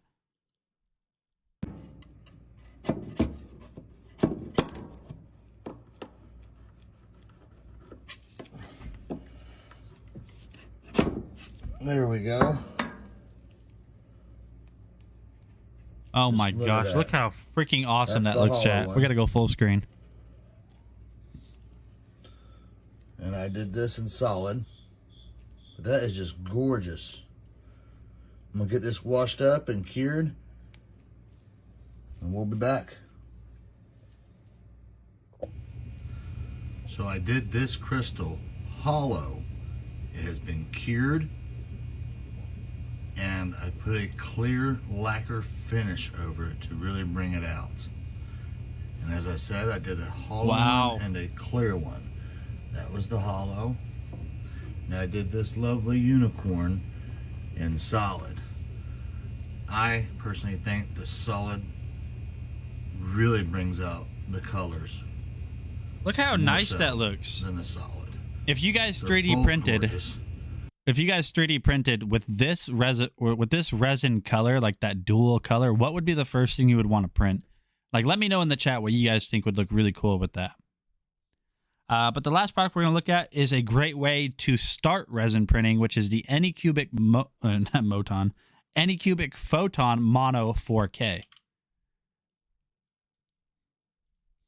So this is normally $280. Today you guys can save $80 on this and pick it up for $200. Petey. Yeah, resin printing is great. Great for figurines. It has very fine detail. That's true. That's true. Where are all of my resin prints, chat? I don't know why, but I'm blaming... Where are they? I know I have resin prints somewhere. Where are my resin printers? I still have resin prints. I haven't 3D printed. I haven't 3D printed in a hot minute though. I haven't 3D printed in a hot minute. What is going on, guys? Nathaniel with Dragon Blogger Tech and Entertainment. Let's just Today skip we're through gonna be this. Storing in the sun. So no curing station, no washing station. I just rinsed it off because the resin that I use is a water soluble resin. And you guys can see right there, it came out absolutely amazing. And honestly, just looking at the details, this is just such an incredible printer that can print very, very small. Because if I put this right here, you guys can see compared to my hand that this really isn't much bigger than my hand. And honestly, it just looks incredible. Another one right here that you guys can see is this little ornamental Machamp. Now I did break it off whenever I was breaking off the supports, which by the way on resin comes off very easily. But you guys can see all of those tiny little details just came out absolutely incredible. And then the last portion I wanted to show you guys, just so you can get a gauge of how good this is I printed this little mini ornamental Blastoise in this. Wait, are you saying that you have? Are you saying that you have a Rubicon? Nice, you built a Rubicon. Gray resin, and this is very small. As you guys can see here, it's not even taller than a quarter, but even at a size this small, if I come in very close, you guys can see that right there, incredible details on this that just makes this resin printer absolutely amazing. So I have said this before about their Cobra printer, which is an FDM printer. Anycubic is just absolutely amazing. So if you guys are looking to get, in my opinion, a relatively inexpensive resin printer, Anycubic has got you covered with the Photon Mono 4K. Thank you for watching this video. I'm Nate with Dragon Blogger, and I'll see you guys on the next one. All right, and then the last video we have today is you guys might have seen this before. We have a bidet. This is the Greenco super easy to install bidet for your toilet. If you guys don't have a bidet because you're like, oh, you know what? I don't want water spraying at my butt. You'll never feel more clean than you do with the bidet. Take it away, Nate. Hey, what is going on, guys? Nathaniel with Dragon Blogger Tech and Entertainment, and today we're going to be taking a look at a product that honestly I never thought I would review. This is the Greenco Slim Design Non-Electric Water Bidet. So like I said, this is non-electric, so this doesn't have to be plugged into any power source. It's eco-friendly and it's very easy to install. Now, while I haven't ever used a bidet, I'm going to go ahead and show you guys how to set one up. So let's go ahead and jump in and take a look at everything that comes with it. So as you guys can see right there, everything I just pulled out is the only thing that's in the box. So you're going to get this little bag and it's going to have all the hardware that you need to hook this up to cold water and hot water if you want to do that. So continuing on in this video, as you guys can see right here, we're just pulling out the main unit of the bidet. And initial impressions on this is it's very slim. I didn't think it was going to be so small and really just so compact, but honestly, there's really not a lot to it. You guys can see right here that this is the adjustment knob. This thing won't automatically turn on whenever you flush. So to get this thing set up, all you have to do is remove your toilet seat, and then you're going to line up the two holes that are on the bidet portion with the two holes that are on your toilet. And the mounting holes on this are adjustable, so you can line this up with your specific holes that are on your toilet seat. And then the next thing that you want to do after that is simply just put this back on, and then you're going to screw this back together. One of the things that I was kind of worried about is that this wouldn't line up, but with those adjustable mounting holes on the bidet itself, it makes it to where it's going to be able to fit. So after you do that, just simply screw this back down and you should be good to go. Also, one of the things I was worried about is maybe that this would limit the range of motion on your toilet seat covers, but it does not. So the next thing you're going to want to do after that is simply just turn off the water supply on your water and then just simply flush the toilet. And the reason you're doing that is just to drain the water out of the cold water supply line. So when you remove it, you won't have to have water everywhere. Then you're going to take this little adapter right here. And the way this works is with the cold water line, all you have to do is turn that off like I said before, and then you're going to screw that water line into the bottom of this little adapter. As you guys can see right here on the bottom, that's where you're going to screw it on, and then the bidet portion is right there. Continuing on, you guys can kind of see what this is. You guys can see that it's coming off of the wall into the bottom of the adapter and then screwed into the toilet, and then the cold water line is screwed into the adapter.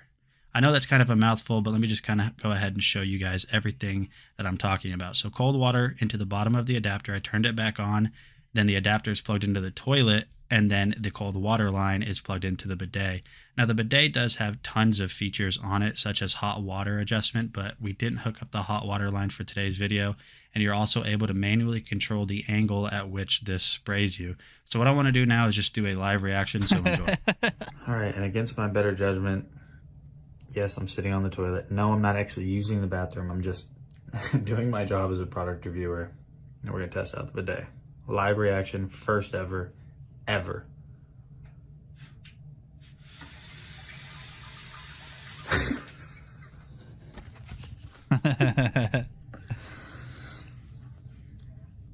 It works.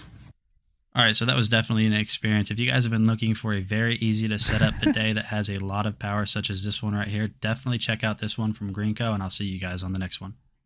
All right, so now that leaves the question: who here has played a bidet before, or played a bidet? Cool and refreshing. It really is. Don't you give anything away. Gotta feed the family. Be right back. Hey, unless we hit 10 followers, no giveaways today.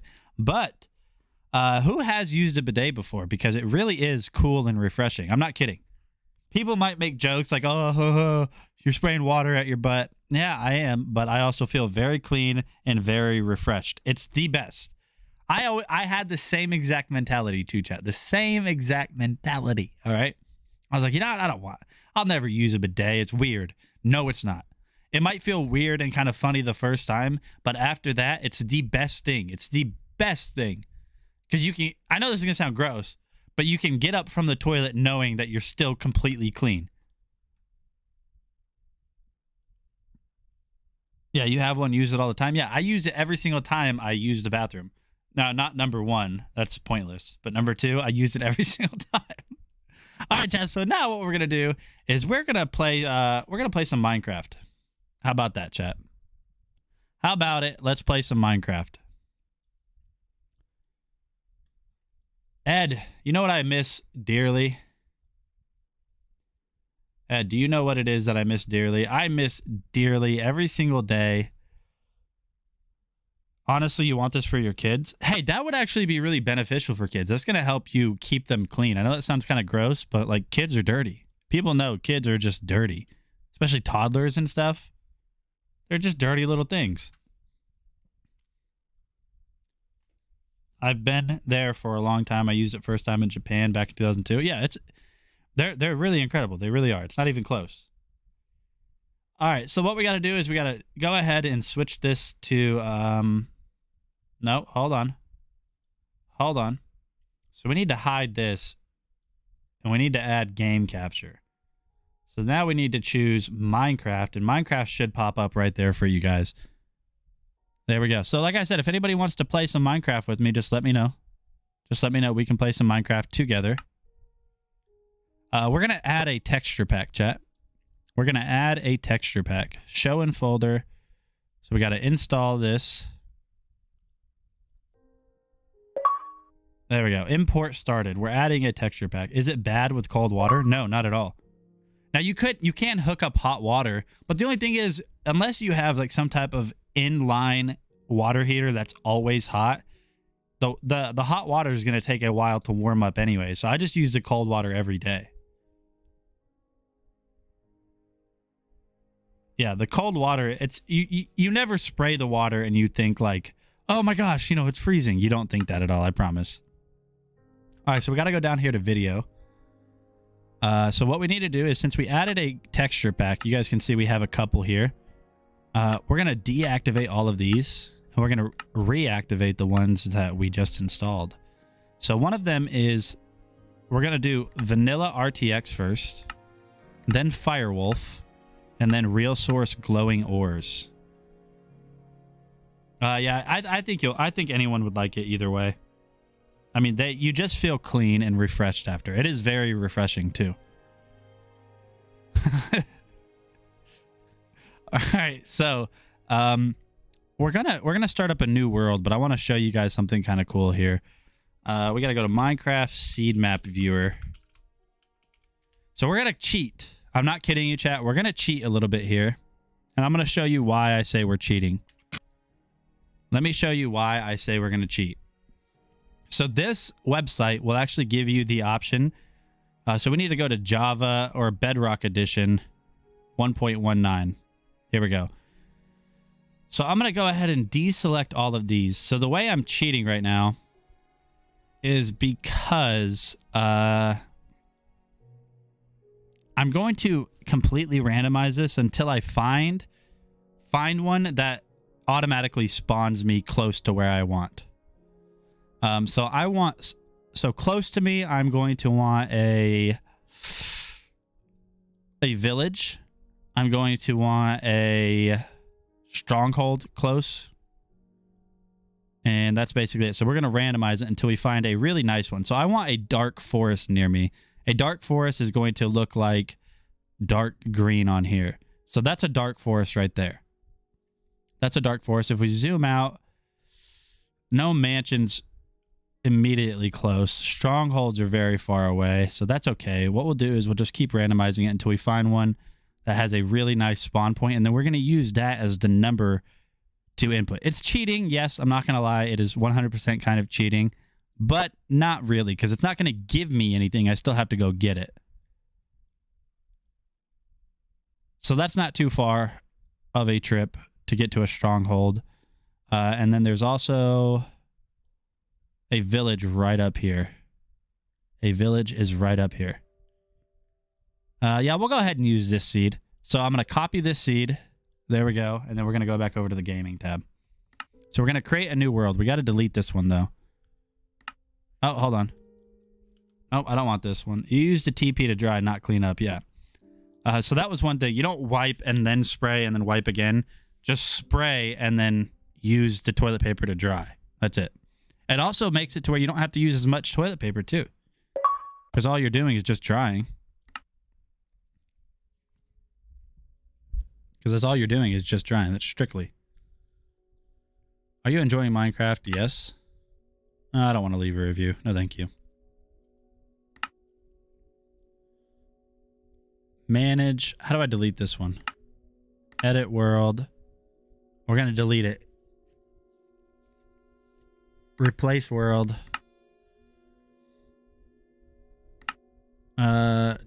Reset world. Resetting the realm.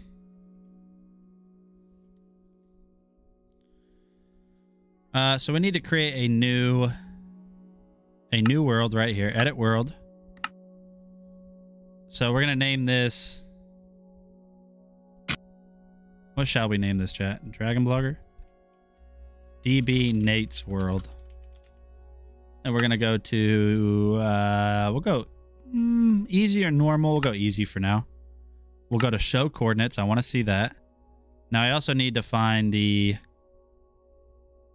Oh, this is not right.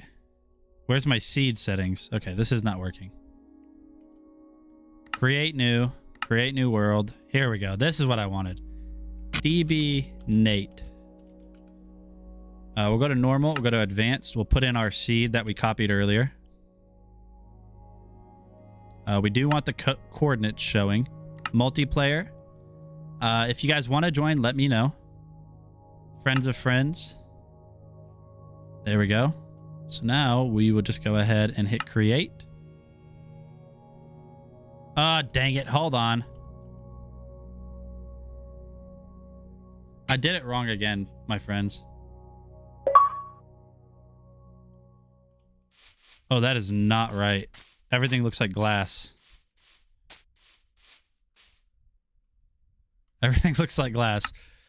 Oh, chat. You guys are making me... Here, let's delete this world. Yeah, that's not right. We don't want that. It's because of my resource packs. We got to get rid of... We got to get rid of Firewolf. There we go. That's what it is. Yep, that's what it was. All right, now we're going to create the right world this time for sure. So create on Realm server. Right here. New world. Name it. And we Why? Okay, what am I doing wrong? Something's going on. Oh, no, chat. I keep messing up. I promise we're going to play. I promise. We got to back out one more time.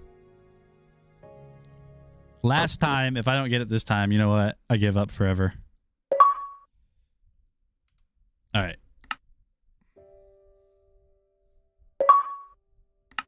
That's so annoying. Create new world. Okay. DB Nate. We got to go to advanced. We got to put in the seed one last time. Show coordinates. And then create on realm server.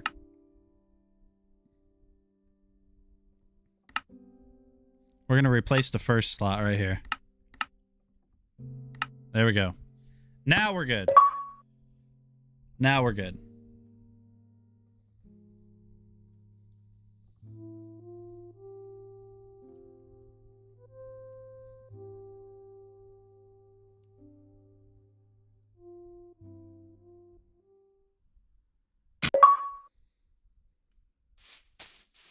There we go, chat.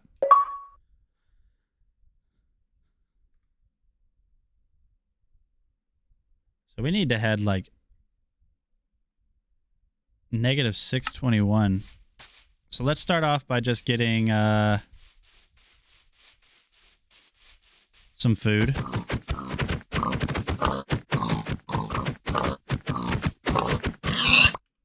Thank you. We need to get some trees. We got a little bit of food.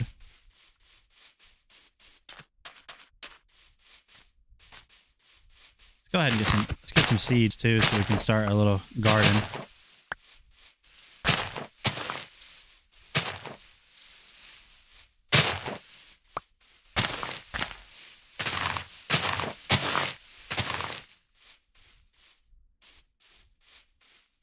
You are beeping. Thought it was something I plugged in. Nope, you're good.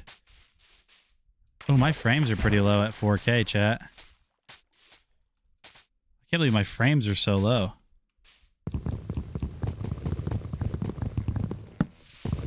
I'm on a 3090, by the way.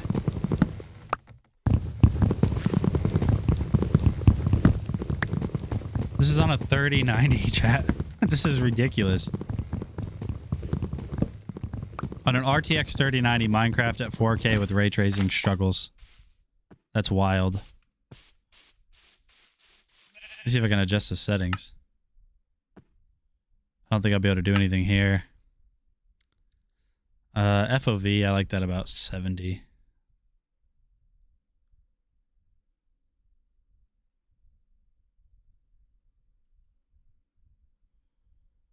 Oh, that's probably why. That'll help a lot.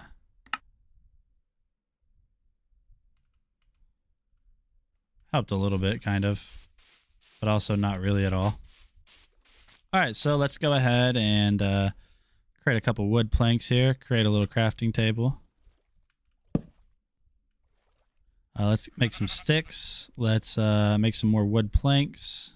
We'll just make wood planks out of everything we've got here. Make an axe, make a sword, make a couple more sticks, make 2 axes. We need a pickaxe as well. And that's basically it for now. That's all we really need. Let's go ahead and kill this little guy, because we are going to need 3 sheep. We're going to need 3 sheep to make a bed.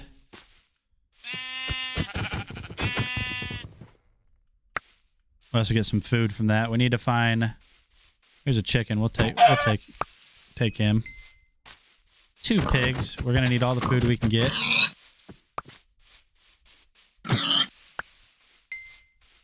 I can't believe how bad this is struggling.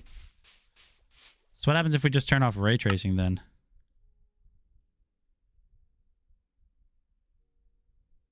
Video.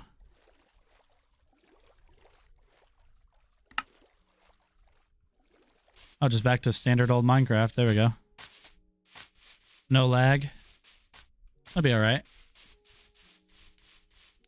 Lighting definitely doesn't look as good, but that's okay.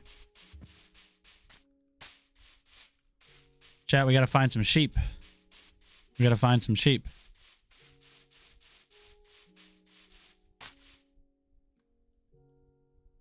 We'll just put this, and this.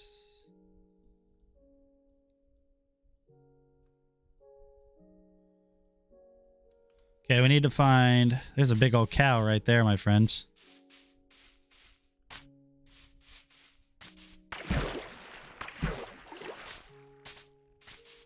Hello, cow. Sorry. Sorry, cows. So you guys can pick up Minecraft Bedrock Edition right now on Amazon for $30. So the version that I have linked in the carousel right now will come with not only Bedrock Edition, but also Java Edition. So there's another white sheep. We need that guy. Come here, you. Sorry about it. Sorry about it. I know. Gray sheep as well. Okay. So here's what I look like, by the way. Here's my skin, chat. Darth Vader. Let me know if you guys see another white sheep somewhere. I'm sorry. I'm sorry, cows.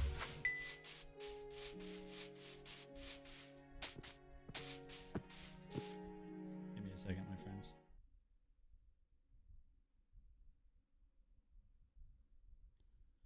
There we go. We're back. Oh, it's going to kick us out. That's right. I forget. Whenever you leave a realm, it kicks you out. It's okay. You can just load back in. I'm trying to find out if, like...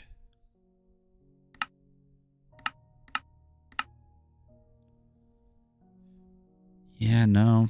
You can't change the resolution? It's a little bit weird.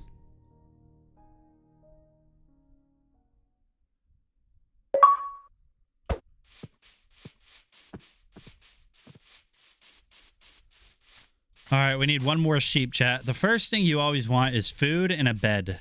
You want food and a bed. Let's go ahead and get some more wood while we're right next to this tree. What's up, Tracy McDonald?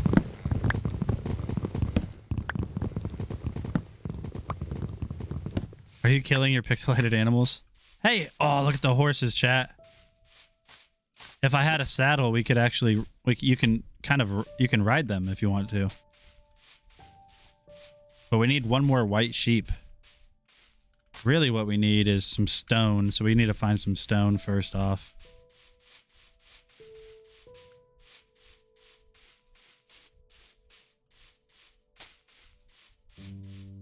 We need a little bit of stone. Here's some right here. Oh, and a cave. Nice. Right off of the rip, a little cave. Give me that stone.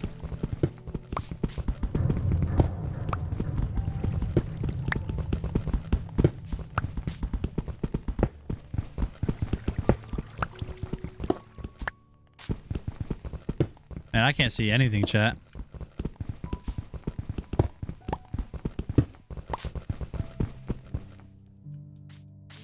Alright, let's get out of here. That's enough stone.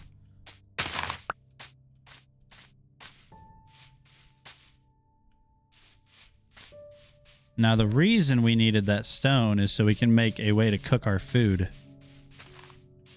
Because the last thing you want to do... Here's another sheep.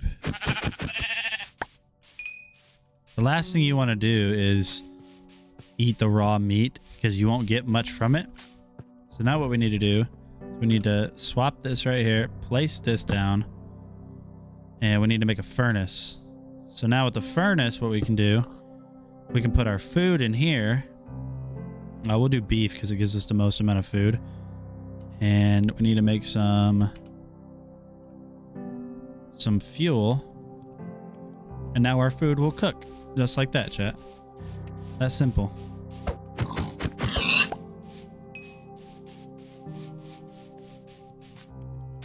Oh, there we go. Last one. Thank you for your sacrifice, young sheep. So now we can create the bed. Now we can create the bed. So let's go ahead and drop this over here.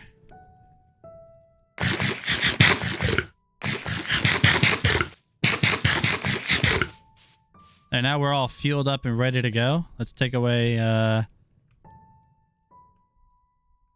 half of these so we can make our bed. And just like that, chat, we have a bed. That simple. Where's our cooked beef that we just had? Oh, we don't have any cooked beef yet. So let's go ahead and set our respawn point. There we go. Oh, wait. I just destroyed my respawn point. There we go.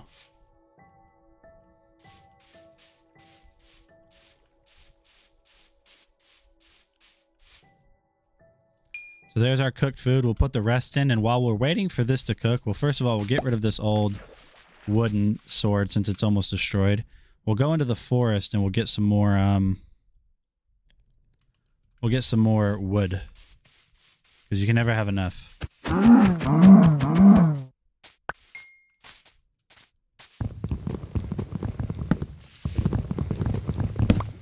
And it appears as if we found our first cave, which is very nice. Oh, this isn't a cave, actually. Tons of coal. We want that coal, too, for sure. Which we're actually going to go get the coal.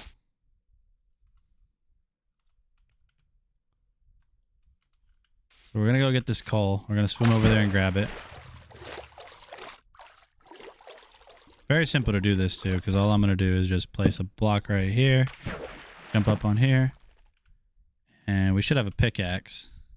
Which we do. There we go. We got some coal.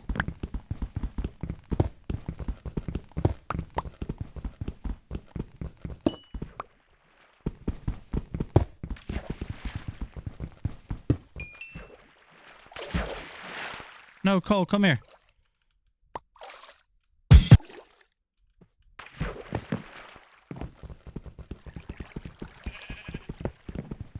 So the coal's going to let us place torches, chat. That's what it's going to give us the option to do. Take our wood back, too. So it is nighttime. That means there are mobs that can try to come get us. We don't want that to happen. See, there's one right there.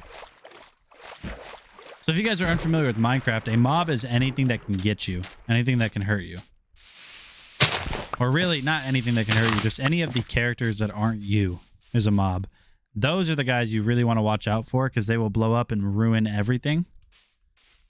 They will ruin all of it. Skeletons are not that hard to kill. They're just annoying.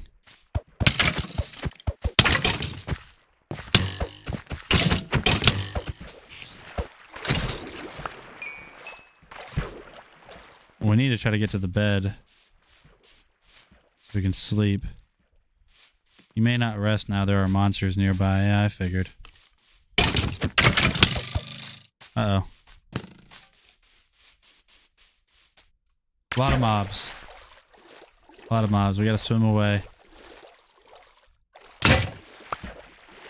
We'll actually take the fish. Fish is a good source of food in this game.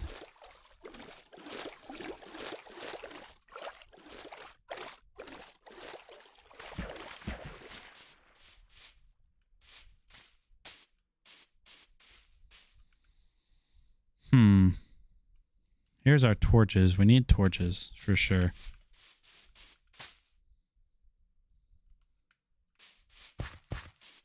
So we want to put torches around the area where we don't want the enemies to spawn. We're going to want to light it up around here.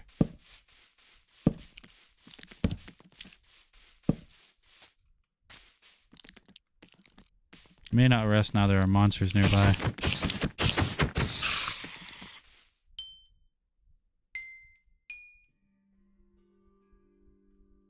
And bada boom, bada bang, just like that, we're good.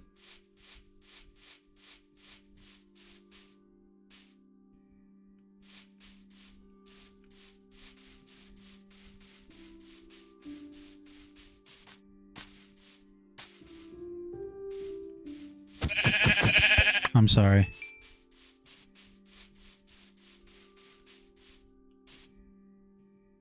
Got some cooked pork chops. Let's get rid of all of this. Kind of rearrange our hot bar a little bit.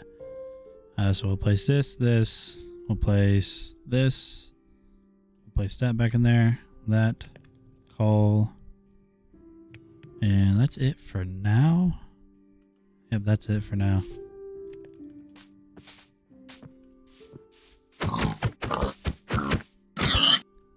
Oh yeah, I forgot they put donkeys in the game. I forgot they put donkeys in the game, chat. That's hilarious. That's so funny. All right, let's go get more wood. Actually, you know what? Let's pack up and let's head to the location that we want to build at.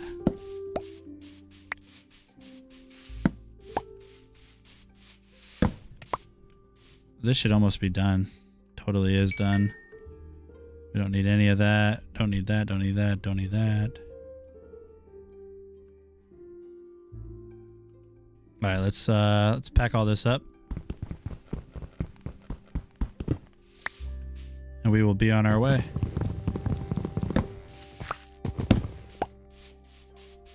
So to get to the place where we want to be, we want to get 1329 negative 560.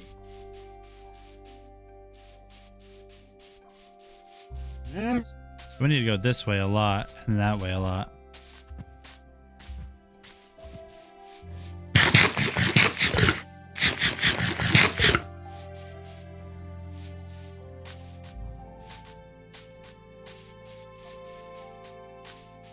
Yes, this is we're just gonna be playing this for the rest of the stream. We finished up all the products early. So we're just gonna be doing this for the rest of the stream, which is about 20 more minutes.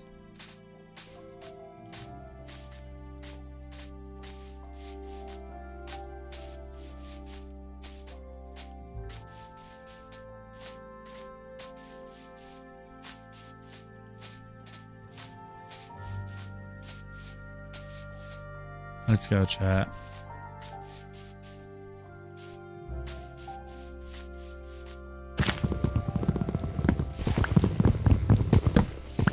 Who else plays Minecraft in the chat? Anybody?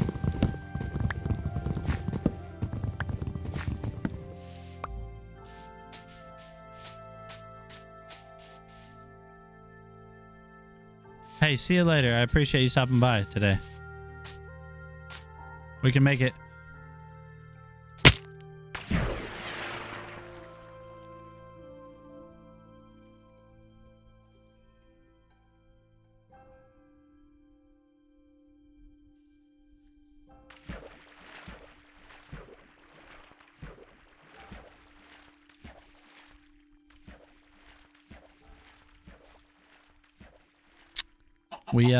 We died.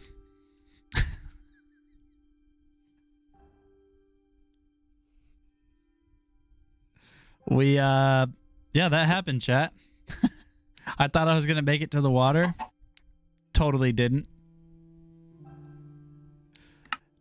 Totally didn't at all. So guess what we get to do? Restart completely. Now, if we can find all that stuff, we can get it back. If we can find all that stuff, we can get it back, but I don't remember where we were. Oh, there's a village. Let's go to the village. That'll give us a good head start. Village usually has good stuff.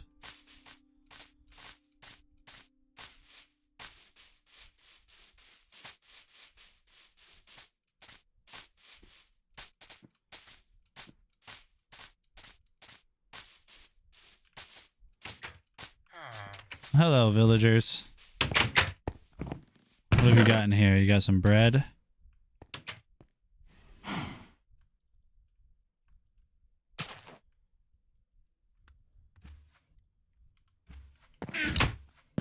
Alright, you didn't really... Wait, you might have had a bed that I want. I'll take your yellow bed. You know, I'll actually take your chest, too. Give me that chest. It's a good way to store stuff pretty easily. Place that tree down there. What's in here? A blast furnace. We don't have what we need to pick that up right now. Take your... Chat, is this wrong what I'm doing? Taking all of their stuff? Got some dandelions. Sorry. Totally just punched the crap out of that guy. I did not mean to. The only games you play are hidden object games. Hey, those are fun, though. Those are always a good time.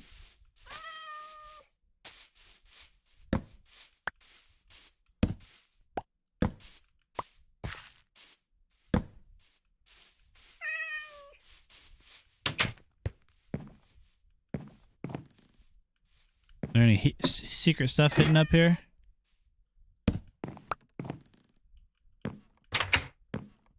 I've got a little balcony. That's funny. A pretty poor village. I'm not gonna lie. There's not a lot here.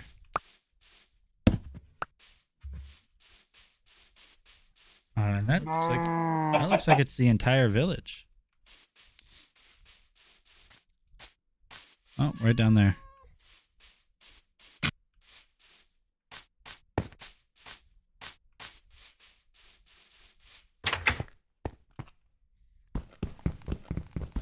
This is a brewing stand. I will take that for later.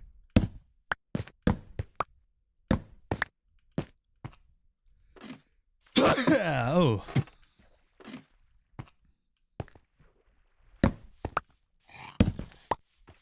Man, they really don't have anything at this village.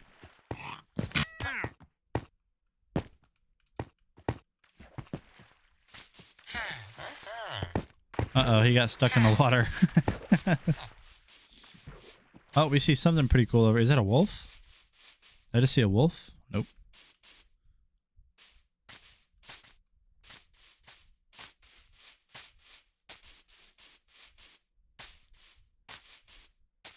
What's up, Marita Green?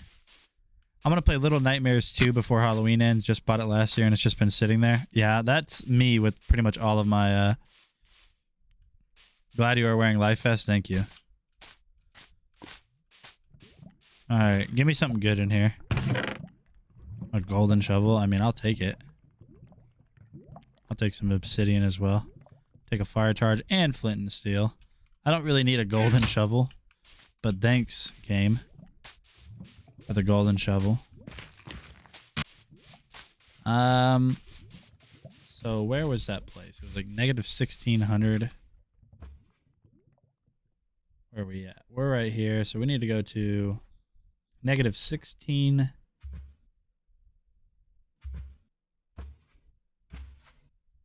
Negative 486 and 1300. We need to go this way, like this. We got to go a long ways. Go. Oh, I think I know what you thought I said. Yep, nope, definitely didn't say that. There's so many horses over here. It'd be a shame if I just murdered them.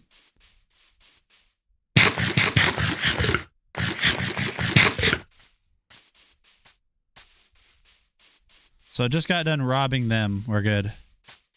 Like I said, if anybody ever wants to play Minecraft, feel free. This is a realm, so you can join. You can play when I'm not on. Really, whatever you want to do. We do need to get some wood, though.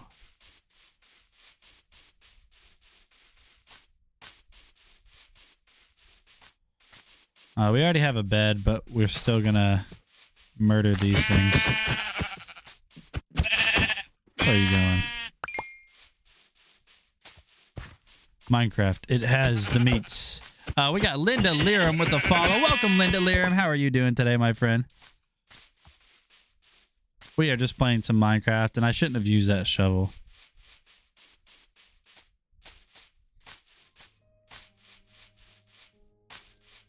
We got to get to 1300 on that first number, the one that's going up like crazy right now. And then we're going to take a straight left. It's almost nighttime already, too. Can I nap yet? Hey, it's nighttime.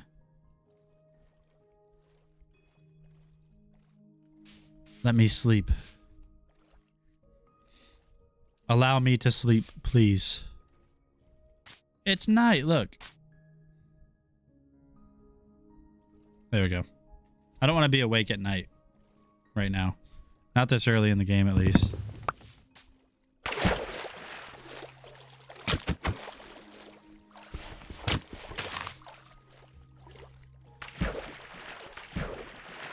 Very colorful. Okay. Is that a rabbit? There's a little bunny. Little bunny, chat.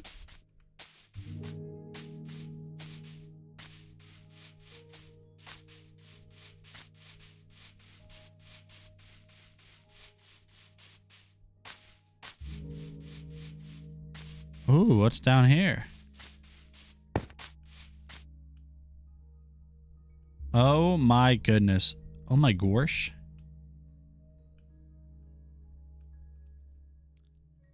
Let's remember where this is. Just remember where this is. Oh, it's going to kick us out. I already know it. Yep.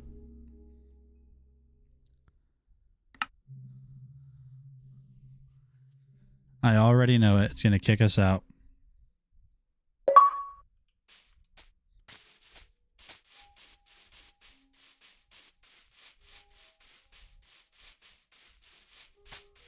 All right, I think we're getting pretty close. Oh, look at this, chat.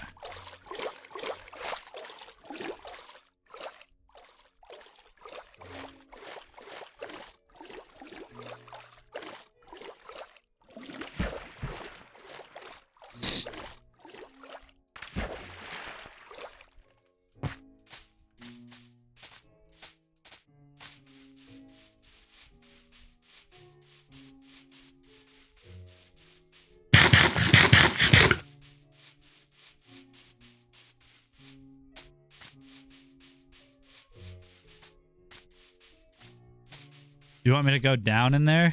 Why do you want me to go down there? I'll die. I'll die if I go down there right now. I don't have the equipment I need.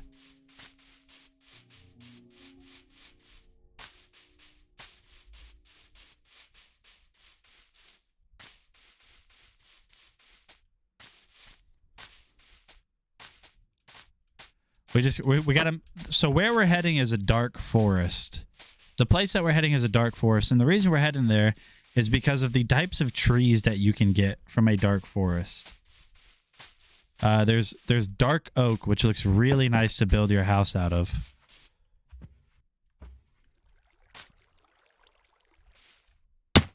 Well, that hurt. Now we don't have a way back up.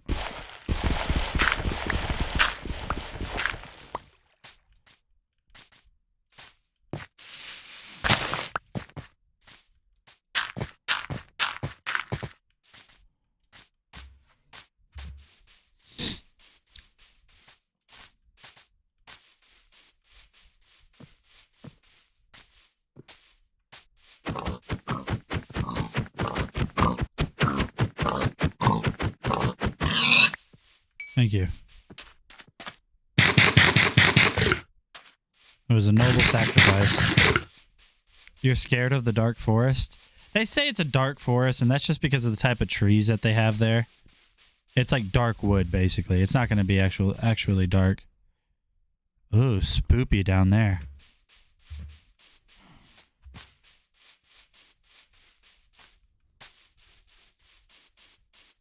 It's spoopy season down there, chat.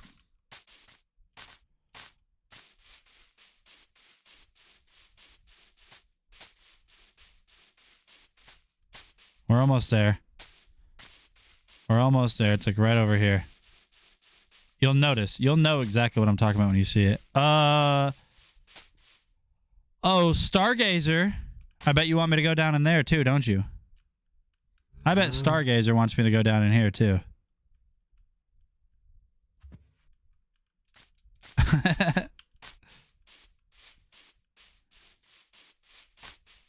Yep. All right, we'll go back to it. Let me just go get some wood, and then I'll create some tools, and we'll go down there. So about 1295. Okay. Just got to remember the coordinates of it. Hey, look, turtles. Get in there. We're going down there. Margaret, what is cool? The game? Have you never really seen Minecraft be played yet?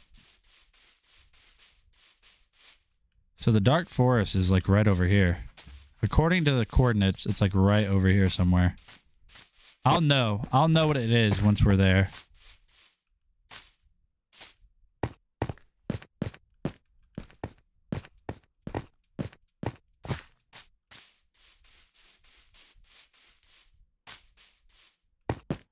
Oh, this would be a really nice little location to build a house right over in this area.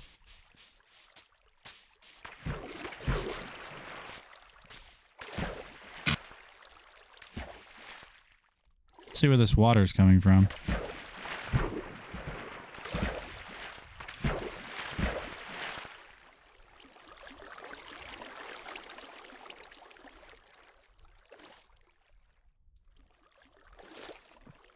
We'll just swim up the little waterfall here.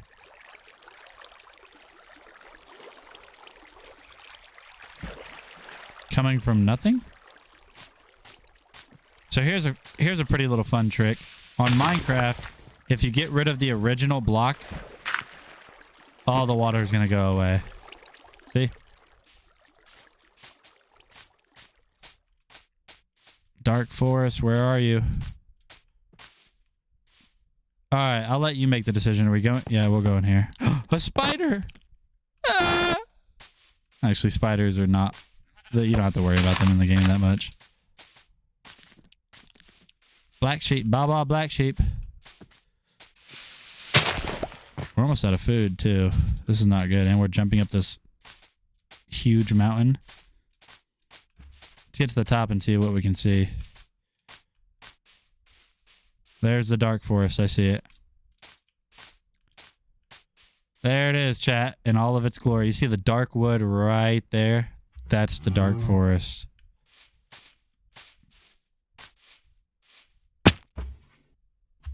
Listen, I'm sorry. I'm sorry I had to be this way.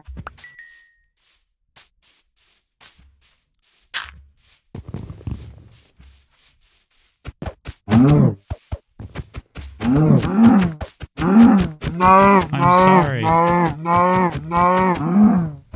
Have you played any of the Trine series? I haven't. What's that? And there she is in all of its beautiful glory, the dark oak wood. And man, oh man, does it look awesome.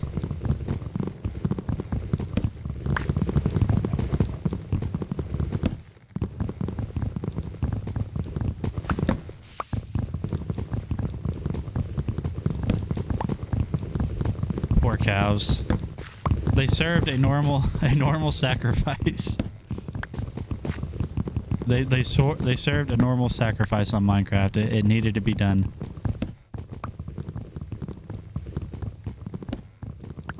Trine. He said, so Trine is pretty? Okay. I definitely will. We're getting as much of this as we can.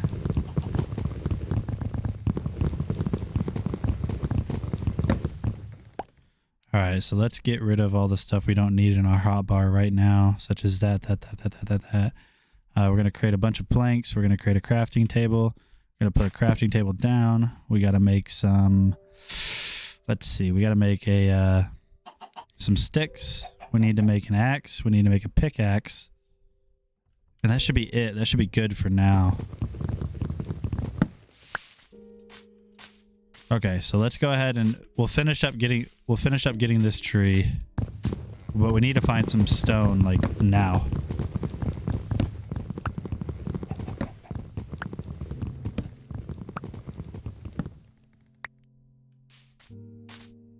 I can't even sprint how hurt I am or how hungry I am. What's up, Faustina? How are you doing? Here's some stone. That's what we need. Oh, perfect. A lot of stone. This is exactly what we need. Oh, and some coal right off rip, too. Yeah, we're about to eat. I just don't want to... I don't want to waste the food that I do have.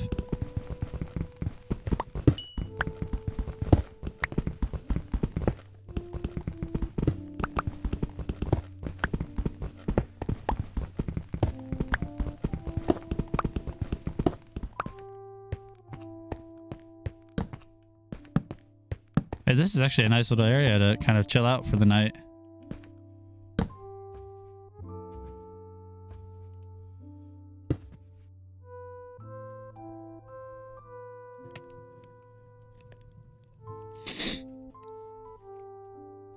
Yeah, yeah.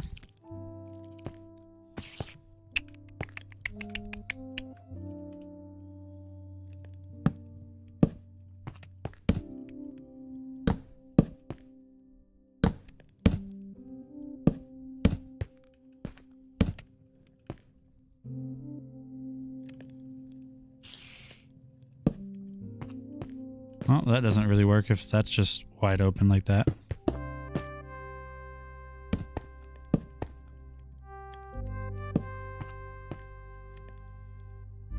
Is there Minecraft sushi? I mean, you could eat raw fish, yeah?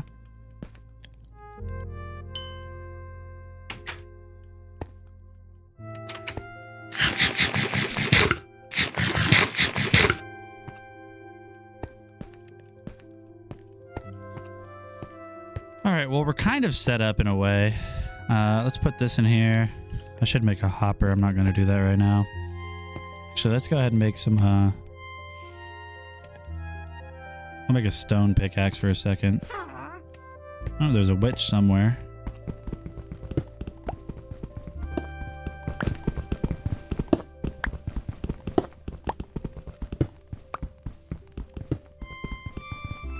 Whoa. Am I looking at water? Oh, no, I'm looking at a straight drop into a biome. Oh! Did you guys see this? Oh, no, that would have been death for sure. Look at that drop. That is a huge cave system down there. I love the Caves and Cliffs update. It's so awesome. Let's not go down there. All right, where's my bed?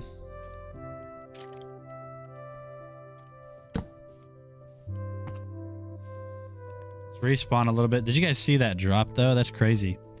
But so chat, what I think we're gonna do now, we're gonna go outside and see what's going on. Oh, well. Yeah, just keep burning. Oh, he's out. Okay. Ah, dang it.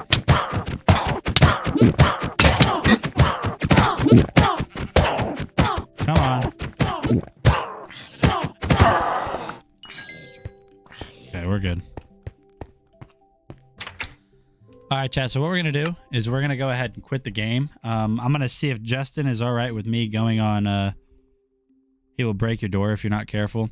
So what I'm going to do is I'm going to see if Justin will let me go live on Twitch.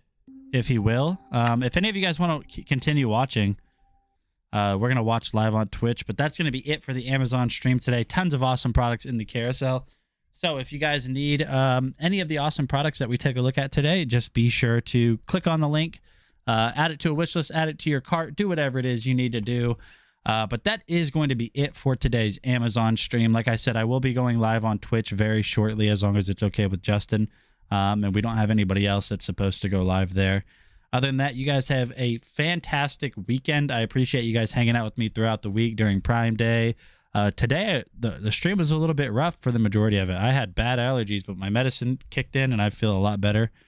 But yeah, you guys know where our Twitch is, so I hope to see some of you guys there. Other than that, like I said one more time, appreciate you guys being here, and I'll see you guys on Monday. Later, guys.